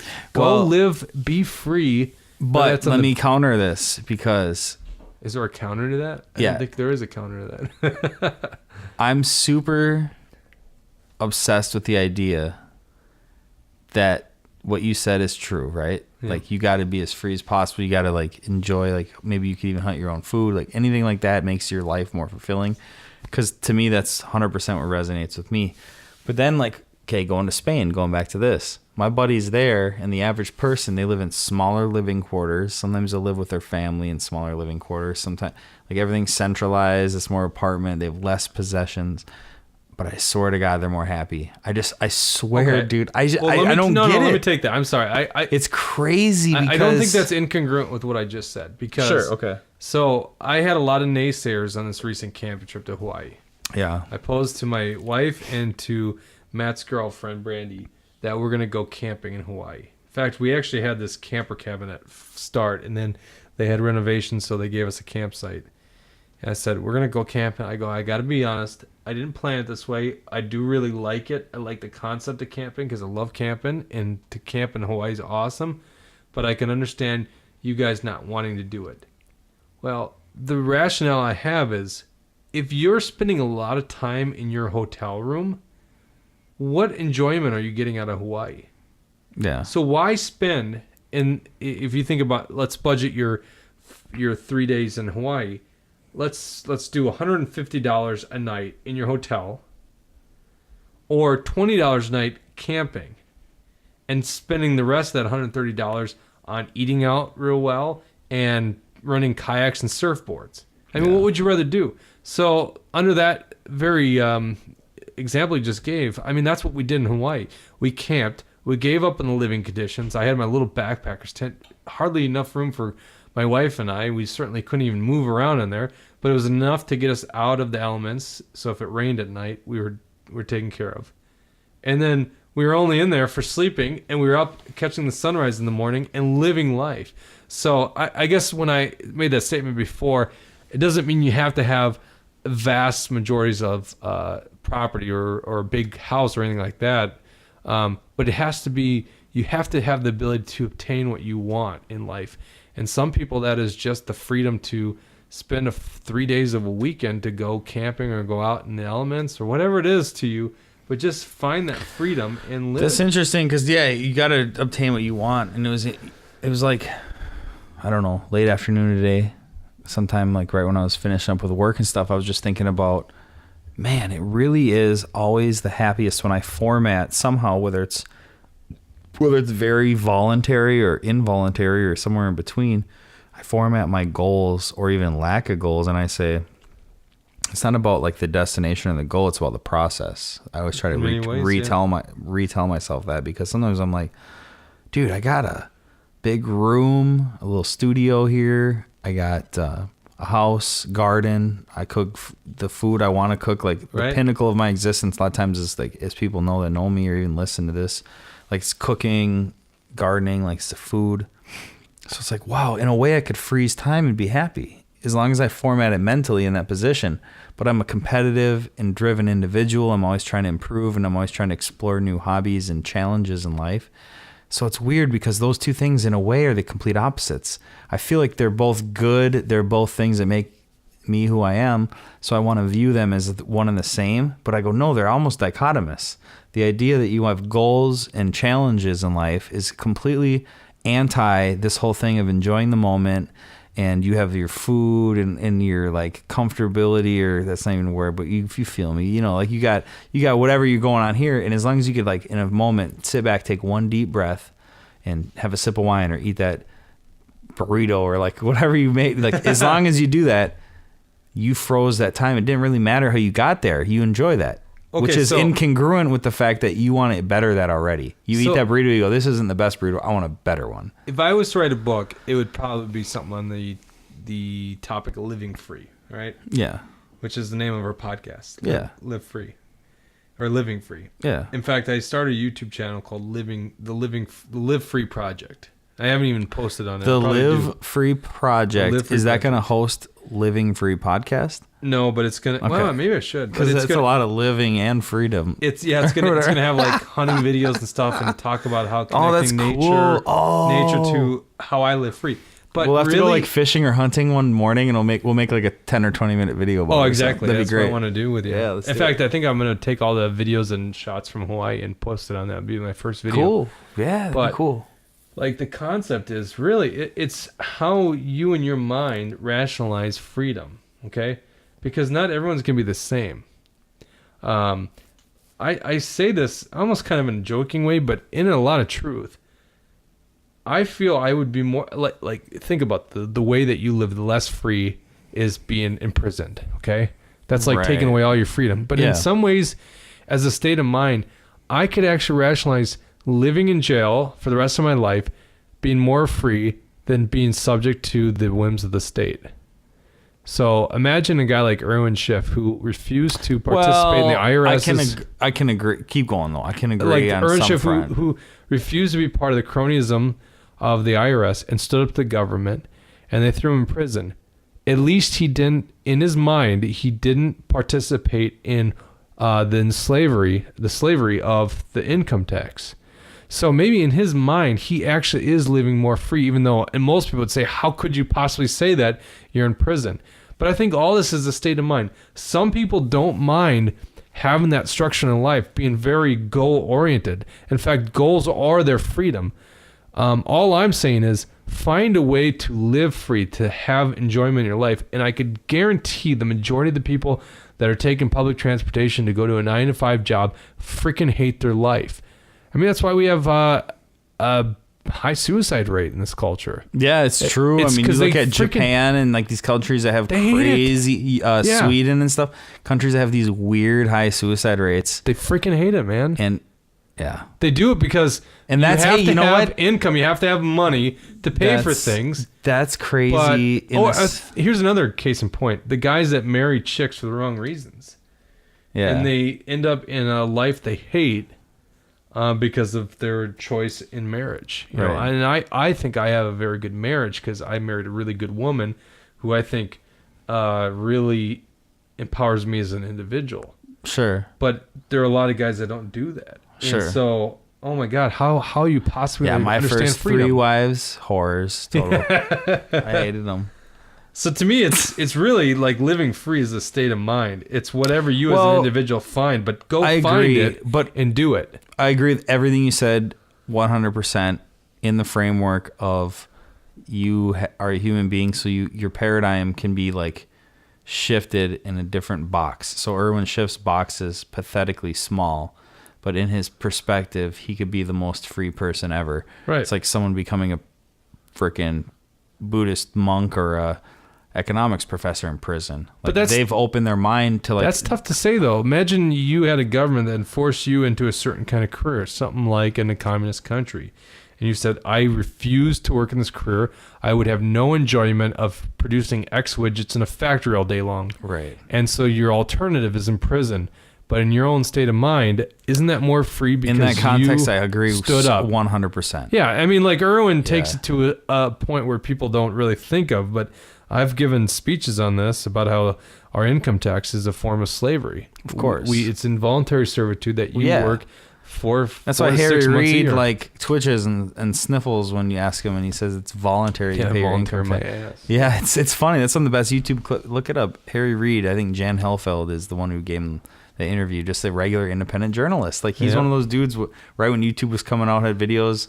No one else was doing it, and he's still to this day kind of awkward. No offense, I love this dude. If you're listening, you're the bomb. Awkward, but you know what I mean. Like he offends people sometimes, but he doesn't care. He asks them the right questions, and then he just acts super defensive when they get mad. And he's like, "Yeah, but I'm asking you like this is a question."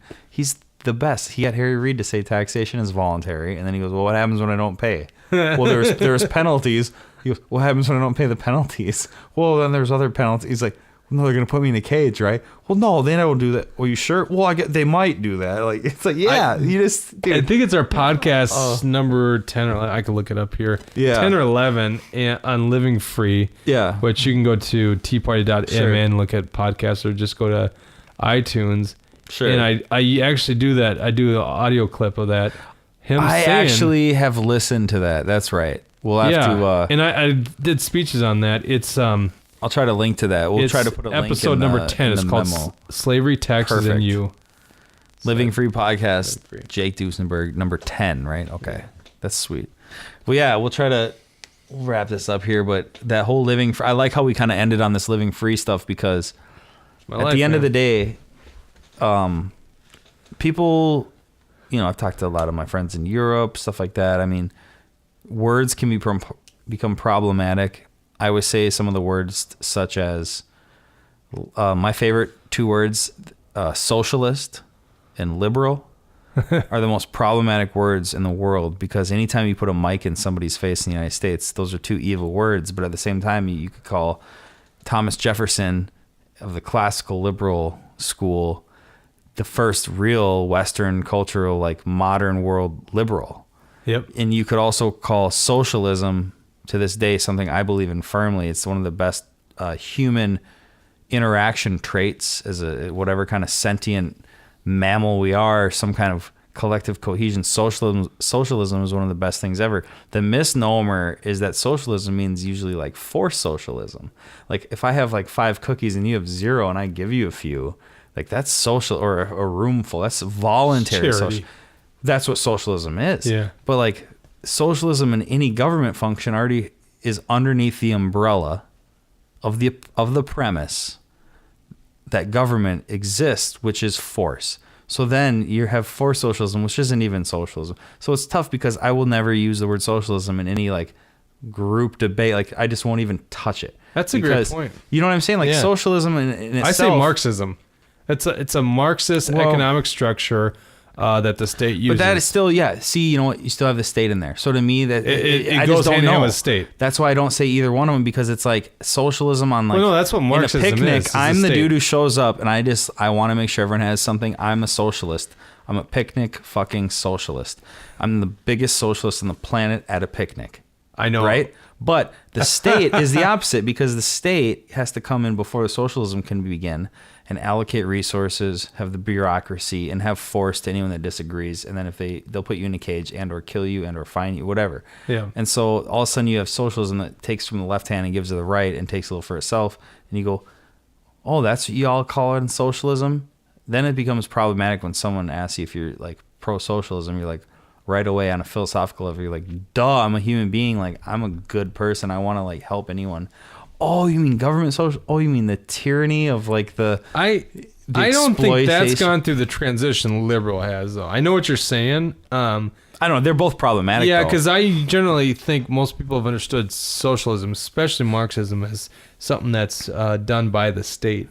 But liberal, you have a very valid point with liberalism, though, because but socialism doesn't mean the state. It doesn't have to. Only in the political sense will it always mean the state. But as a form of an economic structure, it could only exist with the state determining it. No, it would. Picnic, that's an economic structure, dude. No, because at my picnic, when I show up with chicken, which is but that's laissez-faire capitalism. I mean, you're free to do whatever you want. Yeah. Okay. Yeah. So that's what I'm saying is this economic structure. I know what you're saying is it's just like a concept. But my philosophical belief of socialism at my picnic, for me to gift all my local economy, which is all my goods and all the time I've invested in, and I gift them to everyone. That's a socialist. No, see, belief. I think you're misconstruing the term because... No, I'm socializing the assets. I know, but see, when you talk about it as an economic structure... It's just you want to use some textbook definition. No, I don't. I'm just saying as an economic structure. Yeah. Socialism only exists with the states being a function. Yeah, because otherwise it's laissez-faire capitalism. If the government is outside of the free markets existing, people are free to do what they want to do. They can freely exchange with another person for a value that's not even equal, which is what any kind of... Listen. Well, hold on. Let me finish this point. Like, any charity is still voluntary exchange, right? Which is a tenet of laissez-faire capitalism. Now, generally, you and I would say, let's exchange this beer. I'm going to give you this beer and you're going to give me $2 in exchange. Yes. Because the $2 is worth the same amount. But in a capitalistic structure, I could also say, let me give you this beer. Do not give me $2 in return. It's still voluntary exchange. I'm willing to give you this beer without a $2 you or any other described thing. the metaphor, and I agree 100% of everything you said there. Absolutely. You described the metaphor of one of my favorite ones, or the whatever, the little... fable or whatever, where they say, like, in a socialist in a communist state or group border, you can't have a free colony inside of it because that'll owe the socialist state or the totalitarian state, like, it'll owe its labor, its children, like, whatever, it's part of it. But in a free society, you can have some kind of, like, socialist picnic. You can have a socialist structure inside of it, which is what you're describing. I think you're misconstruing. No, the but term that's what you're socialist. describing. No. I'm just saying, you're thinking of it like as a social aspect. You're not saying as a like my economic voluntary socialism versus like state-sanctioned Right, socialism, exactly. only can exist in a capitalistic society, and I'm agreeing with you. Yeah, on that. and that's my point. Is it when has you to be say socialism, people construe that Right. as economic philosophy. Now, the difference here and why I made that point is liberalism as a philosophical viewpoint actually has changed in definition. Today's modern not just liberal, from A to B to C to D. yeah, like today's absolutely. modern liberal is what we'd call a progressive or a collectivist. Collectivist is probably the better term to use. But that's why I don't even use liberal to describe them. I refuse. Yeah, well, I know refuse. I have to too, because you're right.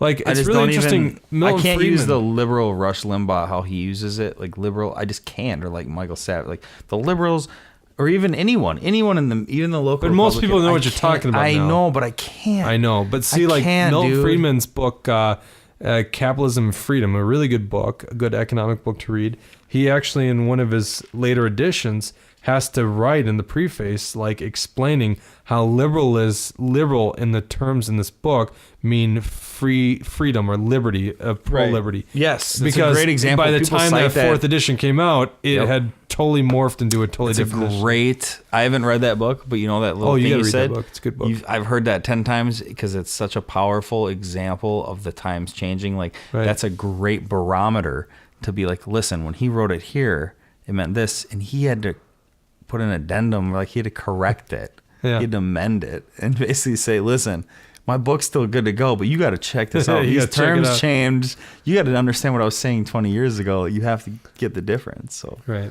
amazing. Well, all right, we better head out of here.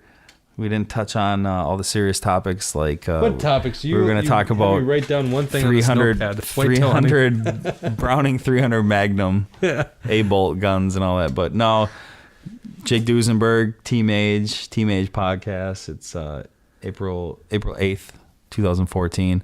Thanks for coming on, dude. It's been a Definitely, pleasure. man. It's always a good time. We'll have to it's getting warm out, and my buddies that are police officers, they talk about when it gets warm out, the crime comes out. In the winter, it's like a quarter or less of the crimes, and then in the summer, it's just like violent crimes, theft, break-ins, like everything just happens. So I want to use that negative metaphor and spin it to be a positive and talk about us and just say it's charcoal grilling season. Yes. And a lot of good meat, vegetables. My garden's getting going, and it'll be more fun. We'll drink some beers. We'll do a lot more podcasts and talk about some cool stuff, and we'll get out there.